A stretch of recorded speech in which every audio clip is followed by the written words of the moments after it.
Hello and welcome to the Tuesday, October 5th meeting of the Finance Committee. Pursuant to the Governor's June 16th, 2021 Act relative to extending certain COVID-19 measures adopted during the state of emergency, suspending certain provisions of the open meeting law, General Laws, Chapter 30A, Paragraph 20, the Finance Committee will be using remote participation for this meeting. The audio of this meeting is being recorded and will be posted to the town's webpage within 24 hours in accordance with keeping the public informed of actions during this meeting. I would ask that all participants remotely attending this meeting please state your name for identification purposes each time you speak throughout the meeting. At this time, a roll call attendance vote will be taken. Ms. Zemer. Here. Mr. Alfred. Present. Mr. Whitaker. Present. Mr. Murphy. Here. Mr. Robinson. Here. And I'm, of course, here, so we are now officially in session. Okay. First up on the agenda is, of course, the infamous minutes, and I will tell you that I do not have them because I still had work to do on them. I actually was at Town Hall today. I went to go talk to Lisa, and unfortunately I missed her. But I will tell you that I'm going to discuss with her a process change because way back when we actually had Faith who was doing our minutes, Faith would take the minutes and she would distribute them to everybody and they would give her all her comments and then she'd edit them and then give a copy for approval.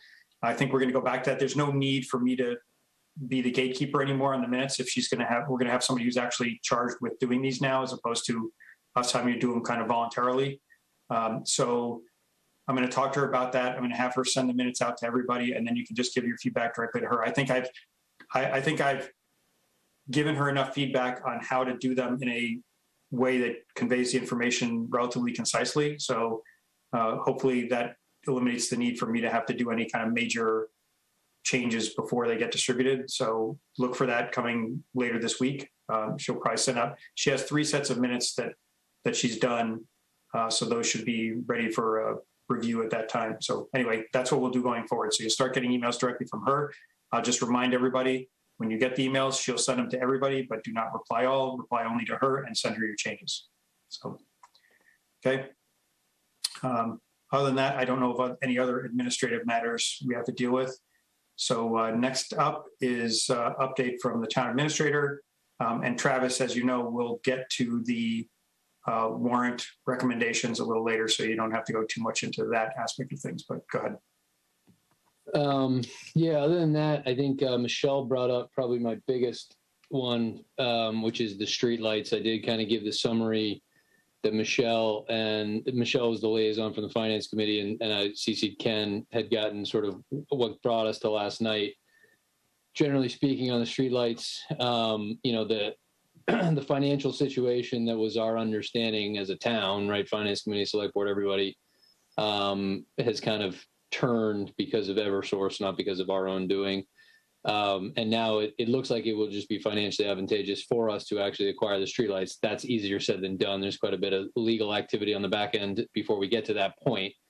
But, one of the things that, we've discussed even since I've been in town with the Finance Committee is sort of why we think going LED is a good thing to begin with. Right now, our hand is being forced a little bit, but at the end of the day, I think we can make it work for us. A couple tricks on that is, if we do complete a purchase and sale, which the Select Board essentially, authorized town council to engage. If we do issue a purchase and sale, that what we need to, we change the service level agreement, right? Because now if a resident calls in a light being out, we're not passing that on to Eversource. Now, you could argue that we're not getting a phenomenal service to begin with at that, but either way, that's the process now.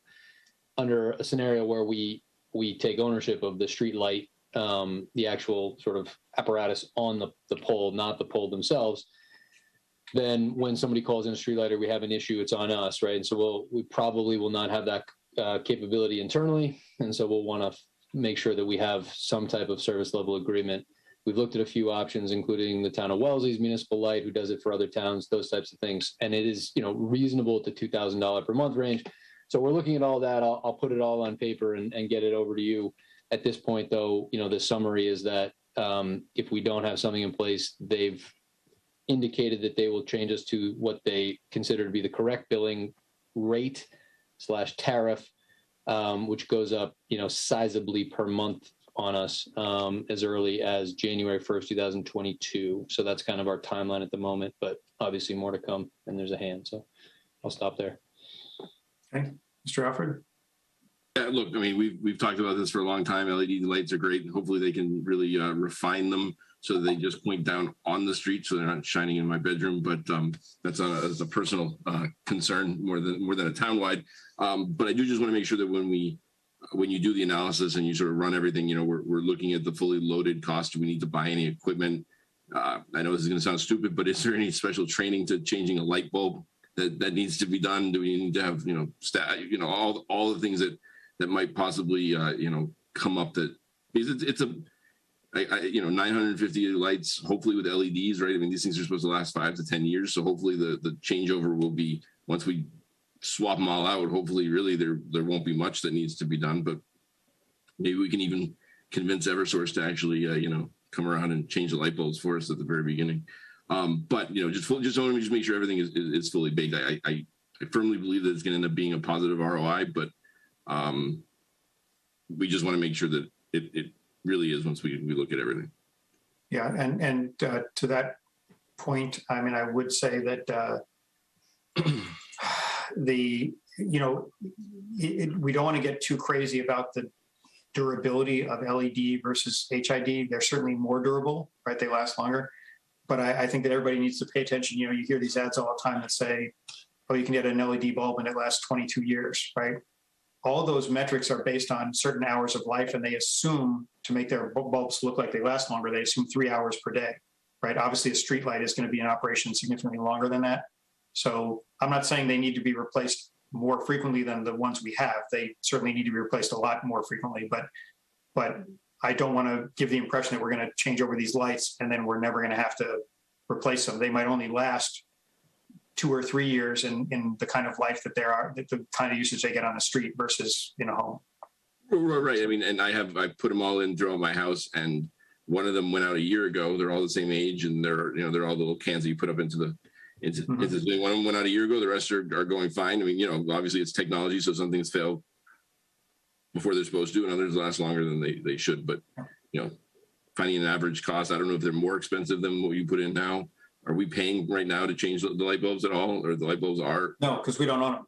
Right. So all of this stuff, just as long as we're making sure we're getting a fully baked cost, Yeah. Again, I mean, we are under the P&S, right? What ends up happening is that we need to backfill the maintenance, right? And so those are the types of agreements we're looking at, because we don't currently have that. But the difference is that what they've essentially said is we were an error in their system, and that they had us under the model that we did own them, and they were billing us accordingly, and that's $3,700 a month. And in the model where we don't own them, we would have been being billed $10,700. No, it's a big difference. So, right, and so that's the thing is, right, this is forcing our hand. I think you're right that we can make the ROI work, and that's what we're sort of doing all that background right now. Chris is working with the green community, because the other thing we're going to have to do is itemize this and have that list finalized, and we've gotten feedback that you shouldn't take just the itemized list you get from Eversource. You should double check it and have your own to compare it to. So we are looking at that as well. The only thing, just last thing I'd add, because we have a lot of things to talk about tonight, and I don't want to go too much into this. The orange light to me, and I wouldn't say red flag, because again, there are reasons for it, but they're quick and easy and response to sell them to us for $1. Companies that are in the business of making money don't just offer to basically give away something that they make money from. And so, there are reasons for it. It's not their core competency. It's not really probably what they want to deal with. There's a whole bunch of things. So there are definitely reasons that you could explain it, but it does just raise a sort of a caution. Yeah. Well, that was going to be one of my comments. I'll get to you in a second, Michelle.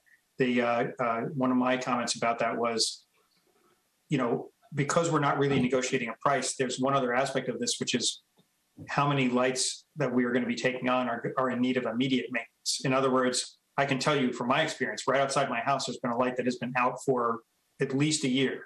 Okay.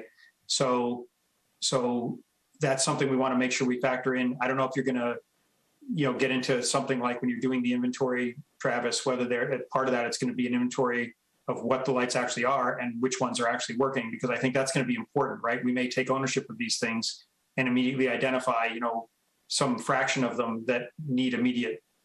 Yeah, we have the lists that are currently out right now that have been on the list for a while. So yeah, all of that would be wrapped up in this. Yep. Okay, Michelle? You're on mute.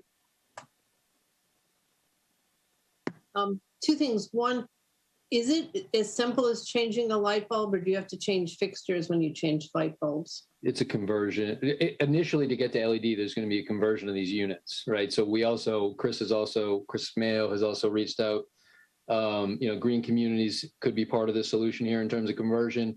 We initially got reached out to by Eversource that started this whole conversation on the fact that they had a program for the towns that owned the fixtures but had not converted yet for them to pay for it, which was DPU sort of pushed on them. It's why they do anything. And so, right, there's a couple ways that we'd probably go about the conversion. Initially, there is a conversion, and then after that, it would be just changing essentially the LED. Okay, because just a personal preference, I know, not to get into it, I'd like to do something about light pollution if you're going to be changing fixtures. Yeah, well, that was what, you've heard me harp on this for a long time about with LED fixtures, you can more directionally control the light better than you can with these HID lights. So you can, I'm not saying this is what we want to do, but you could, in theory, put in new street lights that were tailored to only illuminate the street and would literally drop off very rapidly beyond the boundaries of the street in terms of lighting. There's questions as to whether you'd want to do that, but I'm just saying I think that is a factor, but you can tailor it if we feel that that's necessary. Because I'm not an engineer, but I don't know if it works this way, but it seems like maybe if you don't have light going up and it's going down, maybe you don't need as many lights. Does it work that way, that you don't need as many lights if they're going down? Well, certainly any light that is going up is not helping, put it that way. So I mean, that's not a very technical discussion, right? If it's going up. So, and that's my point, is that LEDs can be tailored to be very directional, whereas a lot of these high intensity discharge lights you're just making them directional via reflectors that are, not as efficient. So. Right. So, I mean, it's more cost effective, not just because the lights themselves are less, but when you replace the light poles, you might not need as many light poles. Well, I don't know, but yes, you will get efficiency. You'll get an increased efficiency from the technology itself in the LED, and you'll get a benefit from the fact that you're not wasting a fraction of the light. And you'll also get a life benefit from the fact that the light itself is not generating nearly as much heat, which obviously helps degrade these things over time. Okay. One last quick thing. Can I pay to have my name on a light? Do you want to replace lights by sponsors? Is that it? Have sponsorship? It's not the worst idea. Send your check in the town hall. Is it like a break instead of having a break? I just want the one outside Ben's house to have my name on it. Oh, he's not even there. Yeah. My daughter's initials are on the posts right now. Okay. I know I didn't catch all of that, Michelle. I said my daughter's initials are on the posts right now, and she didn't even have to pay for it. There you go. Right. I think everything else would be under the warrant. The only thing I'd mention, there was a discussion last night on the finance policies where I think at this stage can certainly take what was initially the finance policies recommended by staff, finance policies recommended by the finance committee, and puts out what I think will hopefully wrap this up. I wouldn't say it's 100%. I think we're probably 95, but I have my notes from last night, and I will be sending something to both groups and hopefully be able to finalize that. And I think we'll discuss at least one or two of them and how it, I don't think it clashes with what we have here in the warrant as well. Yeah. Okay. Anything else, Travis? That's it. Okay. And if I could. Yes, go ahead. I'm sorry, I didn't see your hand up there, Dan. It's okay. So shockingly, not just because this says any updates on the fall town meeting, it actually has nothing to do with the policies. I just wanted to, I know we haven't talked, I know the chief, I think, is on the call about seating for the finance committee at town meeting. I just want to make sure that you're not going to try to stuff us all like sausages again at one or two tables, even though, protocols and spacing are different now. I'd rather not all be, stuck at those two tables, which is very uncomfortable to begin with, even outside of COVID times. But, Chief, Yeah, but that does raise a good question. I mean, we haven't discussed that yet because obviously we've been busy doing the real work. But Travis, what is the plan for the town meeting in terms of COVID mitigation? Is masking going to be required and all yeah, that? so masking will be required, and actually Chief is here, so I'll let him hop in. He did sort of answer a couple questions at a previous select board meeting. We didn't talk about it last night. I'll put an agenda item this coming week, but the social distancing is not going to be the same, so we should be able to accommodate Mr. Alford's request, but we will be masked because we're in a school building. Chief Cassidy, do you have any other sort of elevator speech on that? Yeah, no, this will look like pre-COVID town meeting hosted in the Holliston High School auditorium, with the exception of the masking requirement in accordance with DESE and Holliston School Committee policy. But your registration check-in will be the same in the lobby. It will all be located in the auditorium. We won't have any off-site locations in either the cafeteria or the field house, and the tables will be down front for the select board and the FinCom, and up on the stage will be the clerk and council. And so my request is simply that, in prior years, we've been shoulder to shoulder as the finance committee on those two tables. I'm another table. I'm not comfortable with that. So if we could try to find a way to, We'll add another table, right? If we had a third table, we'd be able to do that. We'd be able to space that out. the select board for 4 people gets two tables, and for 7 people, the finance committee gets 2 tables. I'll put in a requisition. Thank you. That CARES eligible? Charges to CARES. Right. CARES of it, right? Get another table from CARES, right? And more comfortable chairs. Everything else I would have would fall under the town meeting to the chair. Okay, so at this point, we have to go through the warrant and start making recommendations. I will point out to the committee, there were several emails you've received since last week on some of the questions that were raised last week. So we can talk about them when we get to individual articles, but I'm just saying that all the stuff we talked about last week should have been addressed, right? And we got responses from several committees, not committees, several boards that we had we had questions for. Okay, so let's move right into it now. I don't know, how do you want to do this, Travis? Do you want to share the warrant? You want me to share the warrant and then we just walk through it? Whatever works for you. I can pull it up if you'd like. I mean, we don't have to pull it up, I suppose. Yes, Mr. Alfred. I just want to make sure we can walk through the entire warrant before we start taking votes, just because I think there could be conversation. Okay. Do you want to pull up that summary page with the summary of appropriations?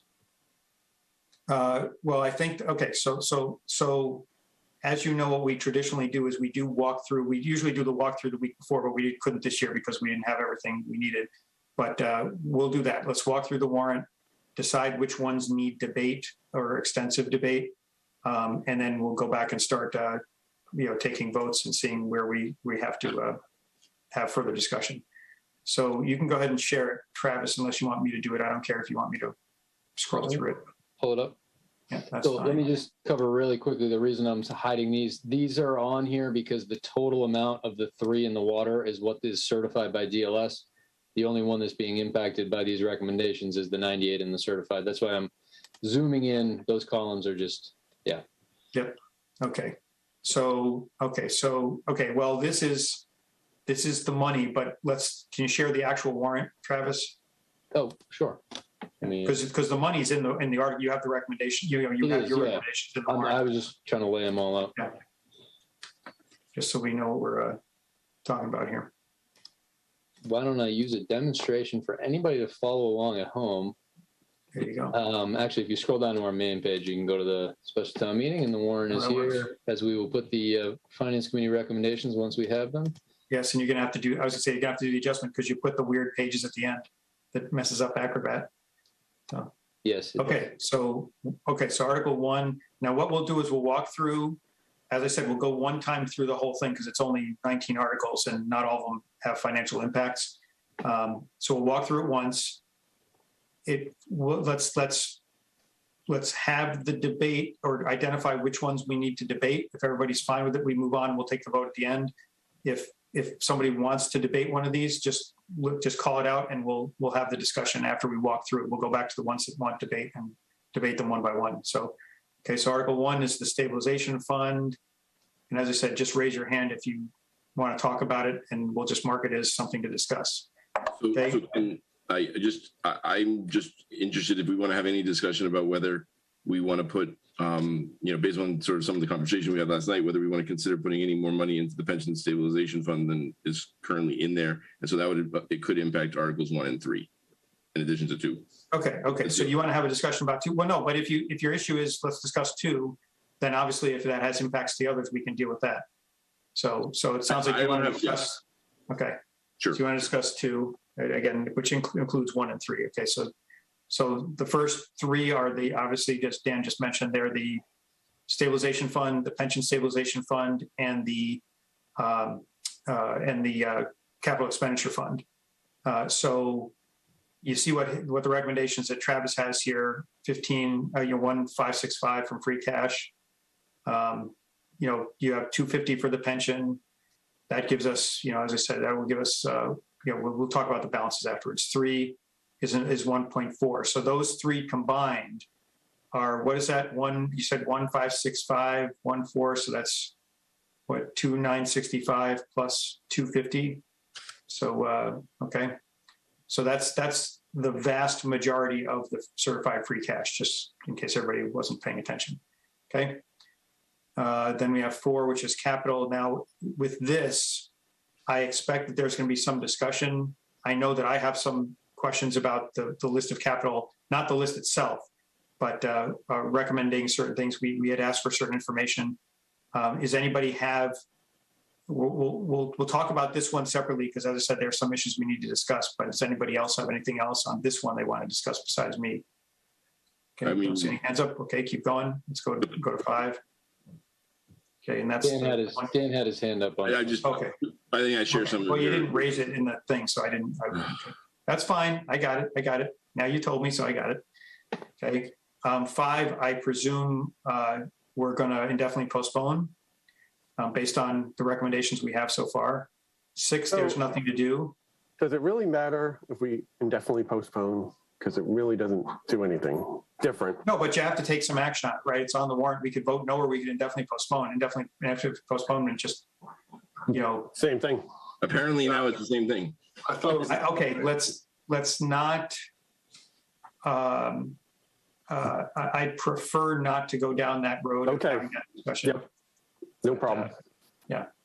So, I mean, we know that that indefinite postponement is what we've generally done, and that works fine. So, okay, CPC, there's nothing to do here. This is just the balances. Okay, yeah. Yeah. I would So there's just nothing. point out- CPC is not making any requests this time. No, I would just point out too that the way that this is written would not allow for a floor amendment to add something to an expenditure. Just an FYI. Okay. Okay, and then the support for the cable license renewal. Now, you've talked to us about this. So this would be 25,000 from free cash. Okay. And Travis, your expectation on this one is that that's going to be sufficient? Yes, Okay. it is going to be, essentially 2 years time to get through it. But based on what we spent for the last one, I think this is safe. Okay. So you put in here, I noticed this yesterday when I was looking at it, you put in here that it actually is a 2-year timeline for this. So presumably you have to get it done by then anyway, but I'm saying that It's is this one where it's going to automatically revert after 24 months, whatever is unspent, or are you going to have to, it doesn't matter anyway, it's an administrative matter to put it back, but Well, so we have to come to an agreement within that time period. So that's why it's relatively safe. Also, if we go beyond that, we would be looking to come back to town meeting, most likely with an explanation of why and support from town to continue. okay, good. Yes, Mr. Alford, you want to talk about that one more? No, just a dumb question about this one. This is not covered under our Mead-Tellerman agreement. No, this is special counsel. We did use Bill Epstein for the contract that was just finalized with Verizon, which is a 5-year contract. This is discussing a 10-year contract with Comcast. Okay. And no, it is not. There is specialized counsel when it comes to cable contracts. See, that's interesting to say. I'm a lawyer that specializes in cable franchise agreements. Technically, lawyers can't say they specialize, but anyway, they do. Well, whatever. I'm just saying it's kind of an interesting specialization for somebody to be, anyway, okay. continue. Oh, sorry. The market is driven by federal Yeah, guidelines. yeah. Their work is Okay, all- so one question I had about this one, Travis, was we're putting in for capital for a new ambulance. What happens if this study happens and says, hey, with the changes that have been made at the state level, with the basically the elimination of the BLS as a model, so it's ALS or whatever paramedic. I'll leave it up to the chief to explain the terminology, but what if this study comes back and says, it's not in the town's best interest to even have an ambulance service anymore? My recollection is that you asked that very specific question, that very same question in the capital subcommittee meeting, and it was answered in that. But I think we can. Do you want I wanted to now? ask it again because I think it's important for everybody else in the I thought I asked that question. Yeah. Well, then give it. Dan I'll give asked Dan. that very specific question. Yeah. So, okay. Not a study, it's an evaluation, Ken. What? You keep saying study, but it's an evaluation. Very different. Yes, that's true. That's true. Okay, Vin. Yeah, well, we'll have the chief talk, but I just recall the reason I thought in our discussion was it's still an older ambulance, so anything we do isn't going to be done tomorrow. This is the third ambulance, and then we can make a decision come 5-10 years down the line of what we're going to do with that. If we go and purchase another ambulance and have 3 ambulances, so nothing's going to be done soon. So that's the reason why I wasn't pushing anything with the ambulance, because I'm a big proponent of wondering why do we need to have 3. Okay. Although I do think it could be. I mean, I think I'm in favor. But if we decide to go to a full outsource model, that I think is the real risk, right? I think under any scenario, if we upgrade or change our service level, but we're still using Holliston equipment, but we can talk about it when we get there. Yeah, and I agree with, as I said, I mentioned this before, but I thought it was bared repeating that, I'm not opposed to buying the ambulance. I just want to make sure that we're contemplating what might happen depending on the results of this evaluation. Do you want the chief to answer that now or when you come back to Article 4? Well, he can answer it now if he wants. I mean, that's fine. Chief? Thank you, Chief Cassidy. So as I mentioned during the subcommittee meeting, again, the expectation would be that we would still need to replace the aged vehicle as part of our ongoing replacement plan. And if a decision was made to go in a different direction as a result of this study, normally what happens if it is outsourced is the company that comes in may choose to acquire the fleet that's already labeled so that we wouldn't just be stuck with vehicles sitting in the garage that couldn't be used. Okay, thank you. Mr. Robinson? Yeah, Chief, you read my mind. What's the useful life on an ambulance? So based on our utilization, we have a 15-year cycle. It's a primary ambulance for 5. It's a secondary for years 6 to 10, and it's a tertiary for years 11 to 15. I gotcha. And in Waltham, when they outsourced their trash, they sold the fleet to BFI. So we've already outsourced our trash. We never had our own trash in that sense. I'm just saying, Ken, as an example, when you move from an outsource model, they will buy. I've heard that also. So, but Chief, you I was just joking, before. Jay. But, yes. We outsource trash. That's right. We outsource trash. Okay, Mr. Alfred. All right. Yeah, I just want to bring up. I mean, and the chief can correct me if I'm wrong, but and I'm not saying this is a reason not to do it, but I think it's just something we need to go into with open eyes. If we did decide to go outsource, even if we were to sell the equipment, we would more than likely be selling the equipment for a significant discount. I mean, like say we're 2 years into, we're 2 years when we get the ambulance delivered, when we change over, they've got a 15-year average life. We're not going to just sell it for, or 2 divided by 15 or 1/7 less of the 285. I mean, it's going to be at a loss, if you will. Doesn't mean we shouldn't do it, because I don't actually think that's where we'll end up going anyway. Just my gut based upon our proud history and all the good work that the call EMS department does. But just with open eyes, I mean, there's a potential that we sell it for a loss. But in the meantime, we still have to provide ambulance service. So, Right. Yeah, Chief, I mean, you go around the state teaching about this stuff. What's your gut say? And I'm just asking you as a prediction, like, what do you think the probability is that this report will recommend that we outsource ambulances and we would potentially take a haircut? Low, medium, or a high probability that they would recommend outsourcing? Based on the composition of our community and the history of delivering this, I would say it's a low probability of it not being something that the town continued to offer as a municipal service. And you recommend buying this ambulance, right? Absolutely, yes, because part of it is if the funding is authorized in October, I certainly could hold off on, signing a contract to order it.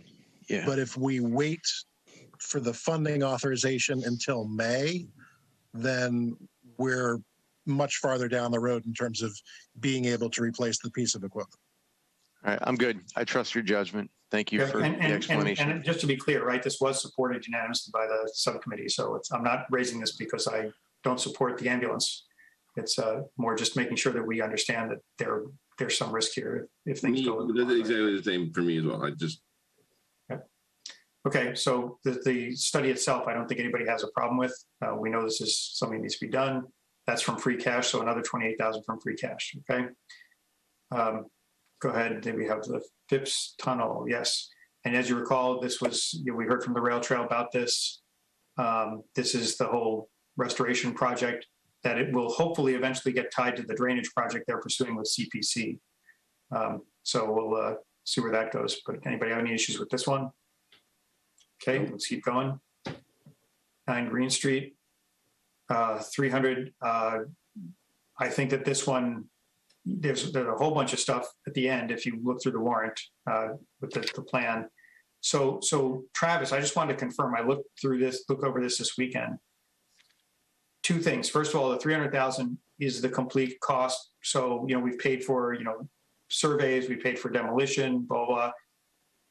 Is this the last step? Meaning if we approve the 300,000 or recommend the 300,000, that this gets us the parking lot with whatever equipment, bike stands, EV charging stations, whatever, and that we're not going to see, I just want to get the full financial picture. Is there going to be more coming after this? No, it's a good question. So the $300,000, and if I didn't save out the quote from PAR, I can, includes things like EV charging stations. So one, I would point out, I think I mentioned previously, I am still pursuing the grant opportunity for the entirety of this project, which is why I think, funding it out of CapEx makes sense. If we do get that money, then the money would be returned to CapEx. I think that's going to be the cleanest, right? So in that sense, currently, just so you're all aware, I'll probably be pursuing the Shared Streets and Spaces grant opportunity to tap the previous transportation bond bill, which highlighted downtown traffic improvements.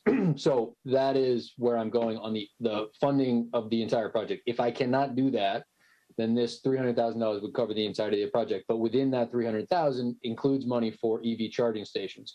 So in a scenario where we did not get a grant that covered the entirety of the project, I do believe that we won't have much trouble at all in potentially finding grant opportunities to fund components of it, right? So the EV charging station, for example, we're looking at a number of different locations throughout town with the sustainability coordinator, the facilities manager. And so we may be able to pick off parts of the 300,000 through that. Again, to ensure that we can go ahead with the project as it's been defined and the sketch that's in the back of the warrant, 300,000 is the all-in cost there. Okay. Yeah. Yeah. So just as far as the EV charging stations go, I assume that's not something that the town would be administering, correct? Like there would be a third party that would be taking payments and then taking, some off the top and then remitting the difference to the town? So what we set up in May was the revolving fund to allow us to have credit card readers on there. We could set a rate, and then yes, we would need a third party, right? it would need to take credit card transactions, all those types of things.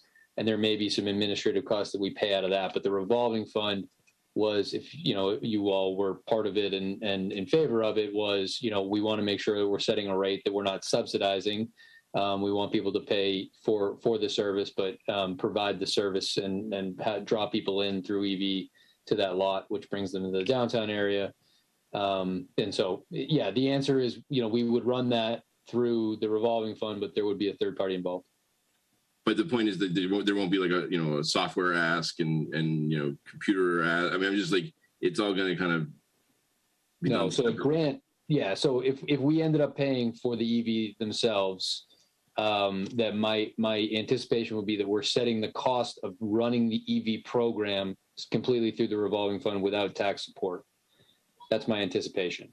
But if I'm not, I think it's good that we have some EV charging stations. I'm not entirely convinced that there's going to be a significant demand. For instance, I have a plug-in hybrid, but I wouldn't pay to charge it downtown when I drove downtown, the 2 minutes and then drove back to my house. I mean, I just, I'm not going to pay a premium to. Right, but presumably these are people that are either out of town or something that come to one of the businesses. And I'm not entirely sure that there's a ton of that. But anyway, what my point is like that if it couldn't be supported, it's going to somehow be.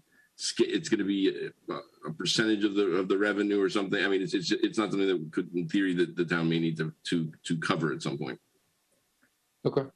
That's what I'm asking. That's just right. But we've discussed this already, right? We already discussed that the rate has to be set to make sure that it doesn't involve the town subsidizing the charging, right?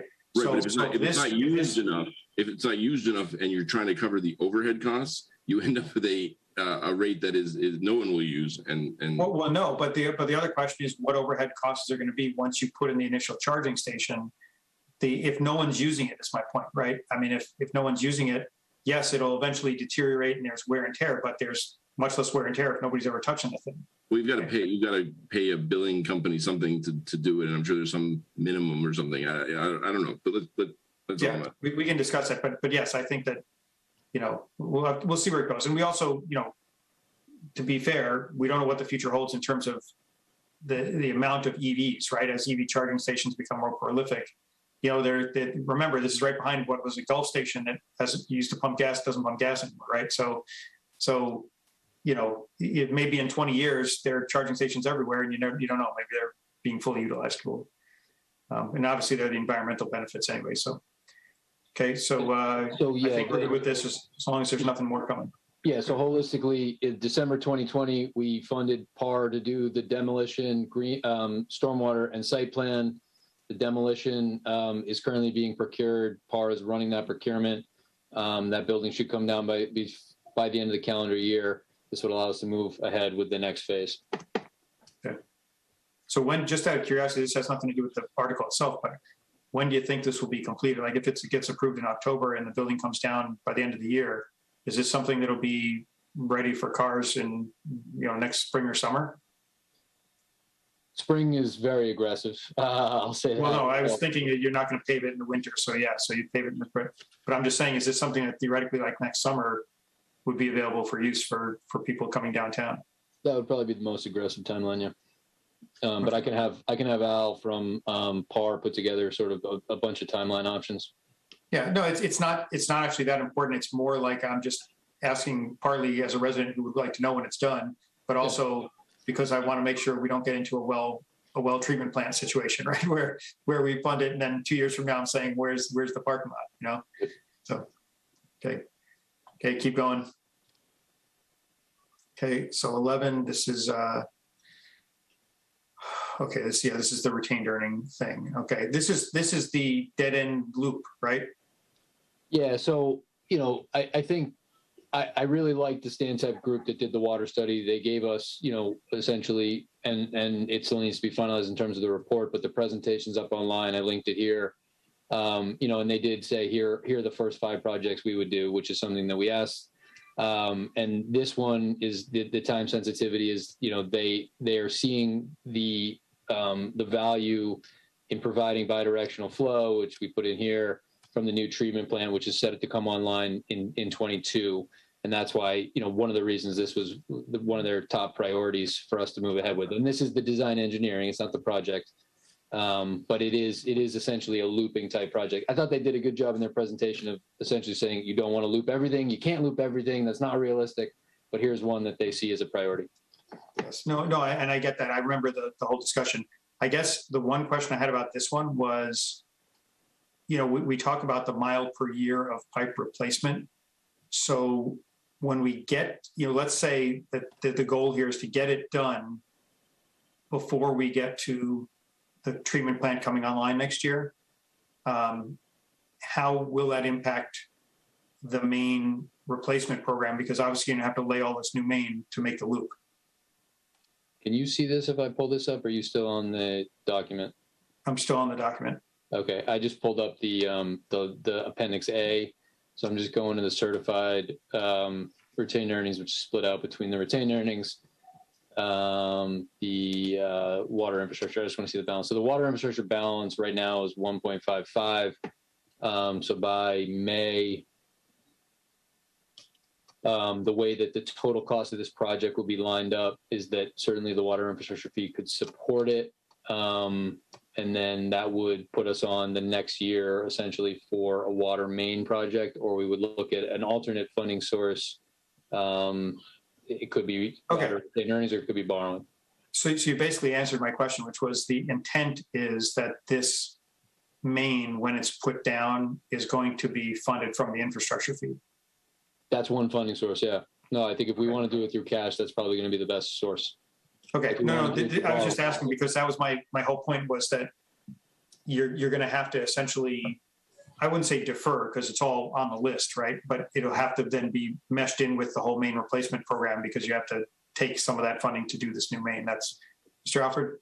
Yeah, no, my whole question was that the intent would be that for next year's mile of pipe or slightly less than that, the 900,000 or whatever that this project is going to cost would essentially be that mile. Yeah, that's what I was asking, right? Is that the plan? Is that's going to be next year's water main replacement, even though it's new main?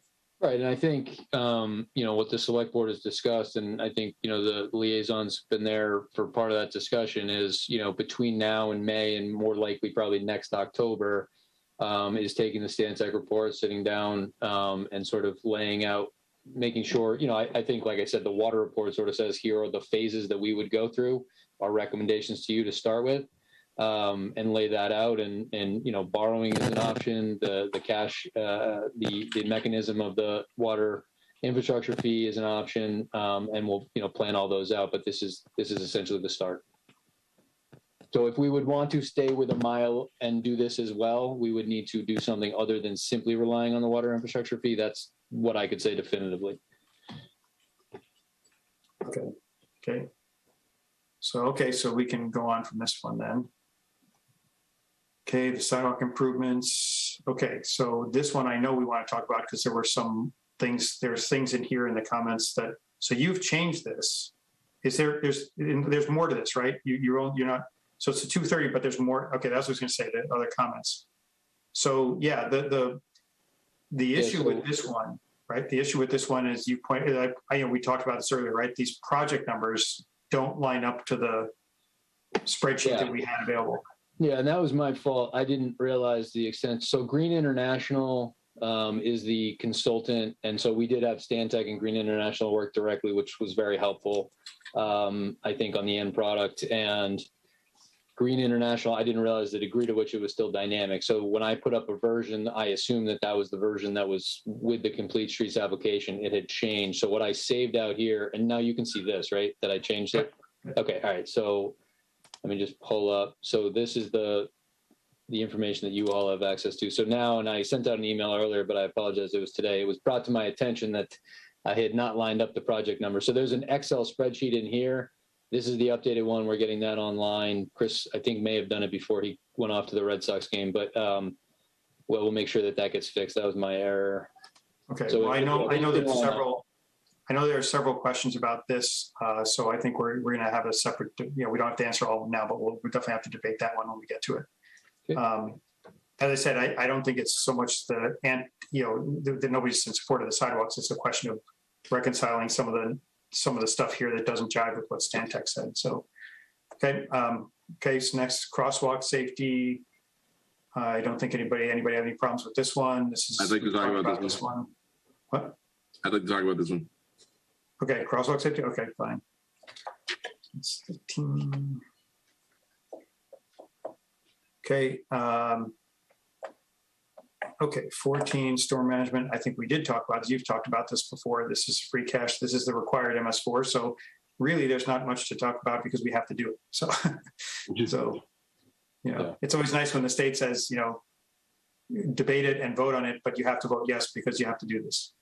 So, I would Okay. say, I'd just point out the biggest change in this one for year 4 is the phosphorus control, which it came to my attention today.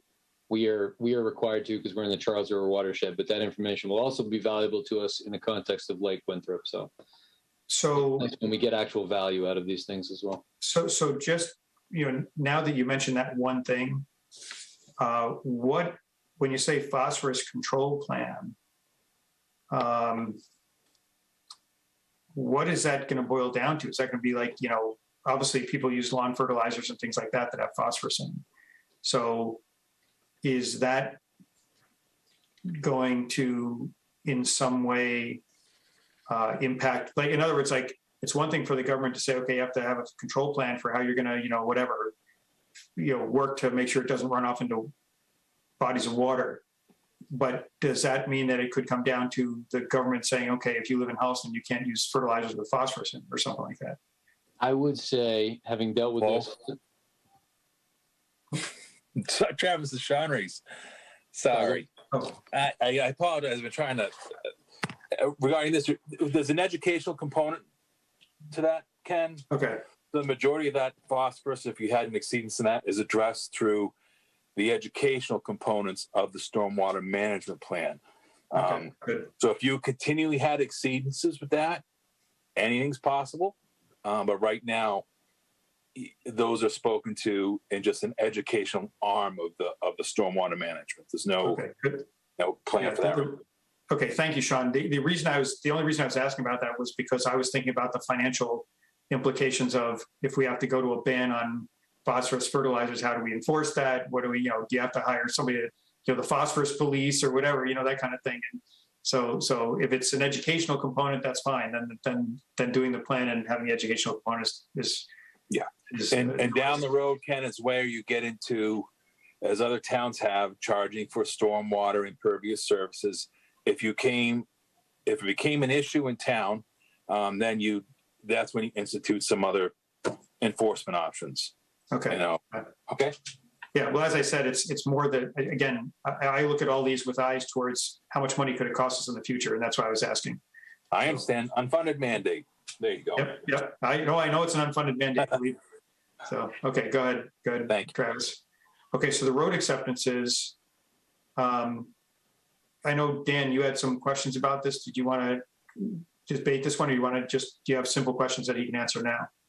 Yeah, well, I think that this in deference to Sean's time, we could just have a discussion about this now. I don't know. We can debate it later based upon his answers. Okay. So Sean, I think you're a great guy, and so this is not personal at all. But anyway, so I was going through the Stantec report this weekend on sidewalks, and then I was looking at this road acceptance, and one of the things that I noticed is that the Stantec report didn't actually look at the ramps and the sidewalks in the on the portion that was not town-owned road at the time, but that prior areas of Mohawk, especially that were completed by the same builder and accepted by the town in 2011. And to be clear, other than Ken, none of us were involved in this at all, so it's all Ken's fault. Oh yeah, go ahead. But we're accepted and now have are apparently have non-conforming ramps and sidewalks, but of course the sidewalks over 10 years could potentially have just been deteriorated anyway. And so my question is, when you walk through this and you did your analysis, how, like, they were out there with with levels and everything and carefully measuring every single ramp and stuff. So how detailed did you get, and how confident are you that all the ramps that we had, if we brought Stantec back, would be in compliance and wouldn't sort of have shown up on this report if if we had already accepted them, or if we do accept them in the future and we do another report? That's so very true. long. Yeah, I understand. You're correct. So a portion of those sidewalks in 2011 were accepted, and they are not ADA compliant. Going forward, any sidewalks acceptance would be ADA compliant. That's all I can. So we're out there measuring now to make sure they're ADA compliant as far as any portion of new road. But that back in 2011, really the ADA compliance component wasn't wasn't looked into. It wasn't part of the roadway acceptance. Sean, Okay, can you so- just go through the inspectional services process, Sean, real quick? Well, yeah, I mean, from start to finish, I mean, the plans are come from the planning board, and the highway department or myself, whomever's in that seat, is kind of in charge with the planning board of the inspectional service component from drainage to meeting the rules and regs for sidewalks, for building actual construction of the roadway. All that is an ongoing process from start to finish. So when it comes to, presentation of for you to accept a roadway, it would meet all the rules and regs. And part of that now is handicap or ADA compliance. And unfortunately, it's something that wasn't really a big thing that they did not look into, 10 years ago. Okay, so significant changes. And so I don't know if you've seen the Stantec's, report, but, they have out the levels and everything. That's the same degree. That's the same degree of analysis and work that you're doing when you're certifying the ramps now. That's correct, Dan. Okay, that's okay. I just wanted to make sure because look, you're a good guy, but you're really busy. So I've looked at these things, and a lot of them look like they're technically kind of compliant. You can get a wheelchair or any kind of handicap vehicle down. It looks pretty decent, but then they say that it's a percent off or something. And there's no way you could ever eyeball that. So I wasn't trying to impugn your work, but I'm not. Don't worry. I just want to make sure that you're right. If what you're doing is the same sort of work that they did in their analysis for coming up from it, I'm comfortable. Yeah, but what you need to, so in just particular with this, is the roadway acceptance regarding the Fafford and Mohawk, all that? Is that what Yes, that's what we're talking about. So they have a punch list of outstanding items. So they have 23 items to complete over the course of the next week. So they've done 5.5 of them. So I don't know if it's possible to keep this on the warrant and then make a motion at town meeting either to vote on it or not to, because they still have until the 12th to complete. Well, if they haven't completed it, then we can either change our recommendation at the time, or there can be a motion. Someone you can ask the question: have they completed the punch list? And we can vote it down at town meeting. But my concern was just because of their past shoddy work. I just wanted to make sure that we were taking measure. And we're not going to accept something we're going to have to pay for. Yeah. Right. I would share those exact sentiments, but so I don't want to get myself in trouble with Fafford here, but their MO, they're going to force the residents to force you to accept the road, and they'll just walk away. So that's my fear, is to accept the road without the punch list being complete. Fafford's attorney gets up and says, "Oh, we're going to do it. We promise," and then they're not. So that's the same old with these guys. So well, Sean, have an opportunity to complete the list. Sean and Travis, if you could keep us apprised of that before we get into town meeting, I don't know, maybe we should delay. Let's let Travis respond. So, go, Travis. In the public hearing, and so Sean's right. I mean, everybody's eyes wide open on this. The residents have been kind of right. If it weren't for the residents here, we would probably, might not be in this situation. But at this point, we are as close as we've been on this. They have a punch list. We talked about it at the public hearing. They're aware of it. They've given, they understand the timelines on it. And part of it is all of those things on the punch list. It's not just an issue of them telling us. It means that Sean and his staff and, engineering in some regards, and some of these that get paid for by the developer, need to go back out and make sure that punch list has actually been achieved, just as they've been out there a lot. Right? This is taking a lot of our staff time. And that's just the way it's the way we have to do business, unfortunately.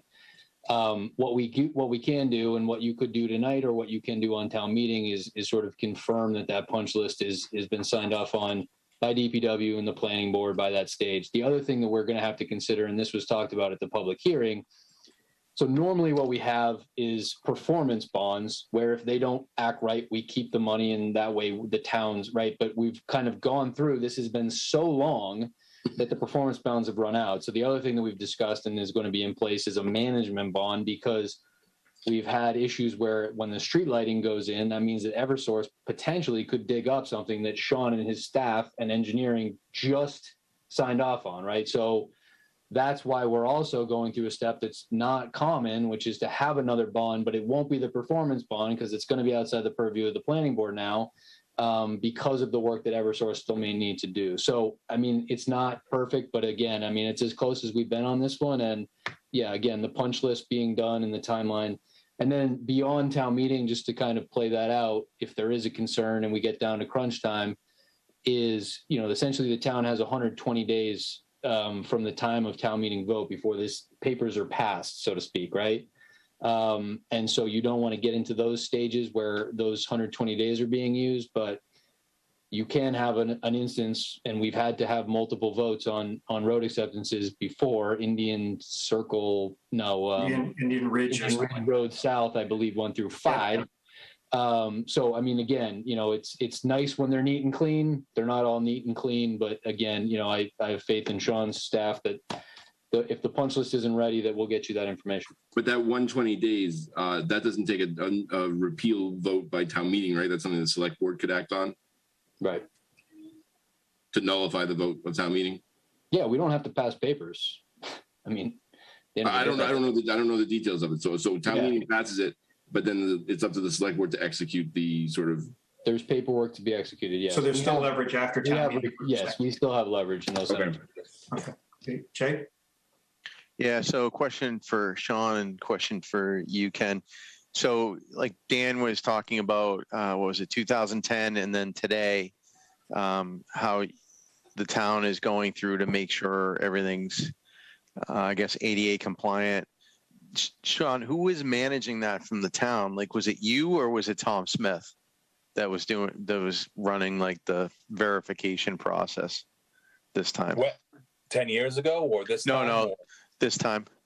So it's Tom Smith and Karen Sherman and Ali Paran, who's the consultant engineer for the town from AP Associates up there.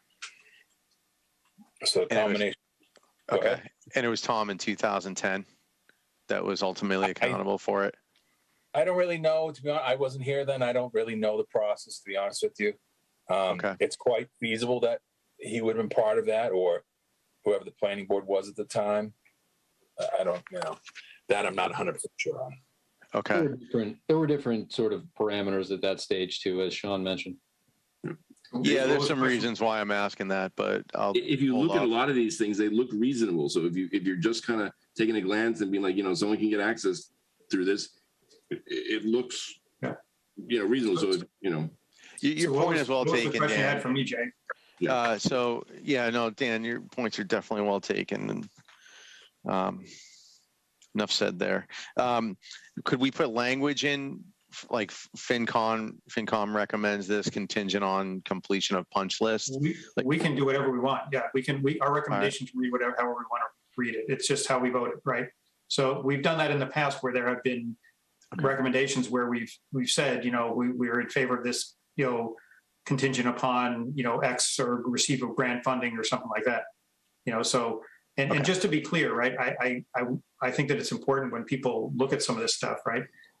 The discussion we're having is not about whether we should accept the road. It's the financial implications of accepting the road, right? Because everybody says, oh, is it a FinCom thing to be talking about, right? The whole reason we're talking about this is because we don't want to put the town in a position where we accept a roadway that then necessitates an expense, right? That somebody comes in and says, oh, this is not compliant, now you got to fix it. And so our job as the financial oversight is to make sure we're not taking actions that expose us to financial liability. That's why I asked that, just to wrap it up, that like Sean or someone else said, we don't want to be on the hook I think Sean, you were saying like we say okay, and then Fafford saying like, trust us, we'll get to it. Like, we're not in the trust business. That's right. And I'll be perfectly honest, right? As Dan pointed out, I've been around long enough to have seen many of these things. And in that development in particular, there has been an ongoing problem with the developer meeting expectations of the town. If you go back far enough, there was a time in this town when we weren't doing, in my opinion, sufficient validation before we did certain things. I mean, there were times when, and I'll just give everybody a perfect example of that, right? We're talking about water main replacement. Well, there are pipes in some neighborhoods in this town that are actually water mains made out of PVC, right? Which is not really what you want to be using for water mains, right? But that existed because back when some of these older developments were built, the town was not, and again, I'm not throwing them under the bus like they were derelict in their duty. They didn't do a sufficient vetting process to say to a developer, hey, you're going to build this neighborhood. These are our minimum standards. You have to put in this level of piping and this. And to Sean's credit, we had this discussion when he first joined and even before he joined with some of the prior Board of Water Commissioners about this exact issue of we have to be more diligent because we were running into that exact problem of we take ownership of something and then discover that it was not built to the standards we expect. So these discussions we're having now are actually very productive because, as I said, to Dan's point, Sean's done a great job. But we do want to make sure that especially in neighborhoods we know have been problematic, that we're protecting the town's financial interest by not taking on somebody else's problem. Go ahead, Michelle. Hold on. You're fine. Oh, okay. So I'm so used to you saying unmute. Yes, well, I'll tell you if you're not. So go ahead. Just want to assure people that this has nothing at all to do with the residents. That I think I don't want to speak for all of us, but I think I do speak for all of us, that we feel for the residents who are taxpayers in town. And we feel, at least I feel bad for them who are taxpayers and pay for services that they can't get. But our responsibility is for the rest of the taxpayers who we don't want to be burdened in the future. And this is because of developers who try to take an easy way out. And I'm speaking as someone who was on a Board of Health and worked with these developers for years, trying to get them to do the right thing, and had consistent problems for years. And I know how certain developers work. And if residents have problems, it isn't with town officials, it's with the developers. And I just want to put that out there. Okay, so I think we made horse meat out of this one. Is everybody good on this one? Okay, so Travis, you want to share, go back to sharing? Yeah, okay. So the delivery, do we have to do anything on this one? Because I don't think there's any implication on the zoning change. We generally don't touch the zoning ones because it's looping delivery in with retail. And I guess the idea is that is status quo for Holliston, yes. Because we currently consider it. We're just redefining that. But I think it will be interesting to see if there's town meeting interest in not having delivery classified under retail. There would be some financial implications of allowing delivery, not allowing retail. But at this point, it's just sort of clarifying that we have considered delivery part of retail, and so it's status quo. Okay. And this is from the planning board, and yeah. So just to be clear, this is a zoning bylaw that prohibits delivery. Yes. So what? I'm just, because you said status quo, I just want to make sure anyone watching this is. Right. So currently we prohibit recreational retail, and we have considered delivery to be part of recreational retail. But what the CCC did, and I keep using this analogy, but they took it to the 10-yard line and punted. They essentially said, well, delivery is not retail. And they left some things, they left some meat on the bone. And so at this point, we're just saying we consider delivery part of retail. That's what the planning board is saying. And if town meeting approves that, then there's no ambiguity.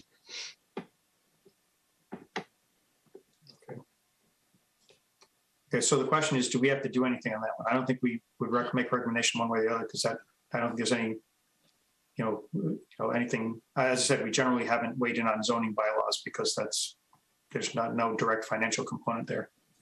So, okay, so go on. Then the last three, right? The 17, 18, 19 are all the cannabis stabilization fund and the moving the receipts. And so, yeah, so we talked about this one before. We talked about this last week. Go ahead, Dan. Oh, I have my hand up for the other one. Oh, okay. I didn't realize that. Sorry, I didn't see it. So, okay. So anybody have any issues with this? We've talked about this before. I don't think there's much to discuss here. I did get one question. I think the general concern was, is it too restrictive. And the idea here is that a policy can be sort of more restrictive, but this is the general guidelines, right? So I just want to kind of cover why I'm comfortable with it. But, the acquisition of tangible assets, the way that this is written to me could be, to get back to the ambulance conversation, could be an ambulance, right? We're certainly responding to drug-related issues. Could be a police car in certain instances, right? So those types of tangible assets are all possibilities that the future town meeting could consider. The rest of these, are relatively related to programs that are delivered through either your schools, your youth and family services, your COA, or your police department. And once you roll in schools and police, I mean, you're talking 60% of the budget or more, hypothetically, right? I think it allows the town to seriously consider the use of this. But also the idea is that it's tied to this revenue source and needs to sort of fall within these general parameters. And then the town could always choose, to sort of be more specific within those in the future. But that's, it's setting up the general guardrails. Okay, Mr. Alfred?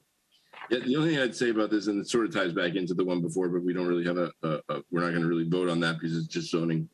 But I would like the town to take another look at recreational marijuana. I think that there's a lot, and this is where it ties into the finance committee. I do think that there is a significant revenue that comes from that. Millis is basically Scrooge McDuck diving into piles of gold from Concam. And so, I think that as we try to find what residents feel is appropriate sources of revenue, given that we know that they view some things as inappropriate sources of revenue. I know that within the last 5 to 10 years, we've voted to prohibit this for a number of years. I think that the thinking has changed, and maybe time to at least have a conversation. I'm not saying that that's where we end up going, but that there's a lot of money out there, and that there are ways of doing it to ensure that it's done undisruptively. I will just say this, Dan. Obviously, we don't have to have the debate over retail or non-retail, but the few comments I'd make is it's not like we're not making any money off of if the issue is pot brings money in. We are making money. We're establishing these funds because we're making it off a different aspect of the business, which is the growing, not the retail. But the other thing is that one of the concerns I know that I voiced and that other people voiced was about the retail. And again, I'm not saying I'm not open to revisiting it. I'm just saying that one of the concerns was the fact that it is still federally illegal, right? And on the growing side, it's less of a problem than it is handling retail transactions and the banking system and so forth. I do think that the equation changes dramatically if the federal government is talking about legalizing marijuana, and if that happens, right, then that takes away one of the significant obstacles there. Ken, I know we don't get into debates with each other much, but I would have to disagree with you on that one. I think that as soon as we dip our toe into it and we grow it and we're taking revenue from it, which is being sold in the banking system or whatever that they're using it for, I don't think that there's a significant a difference between that and retail. And I'm not, look, I mean, we've got a nice piece of land at 555 Hoppingbrook that needs to have something done with it, and it's in the middle of kind of nowhere. So, I just certainly not going to put it next to a school.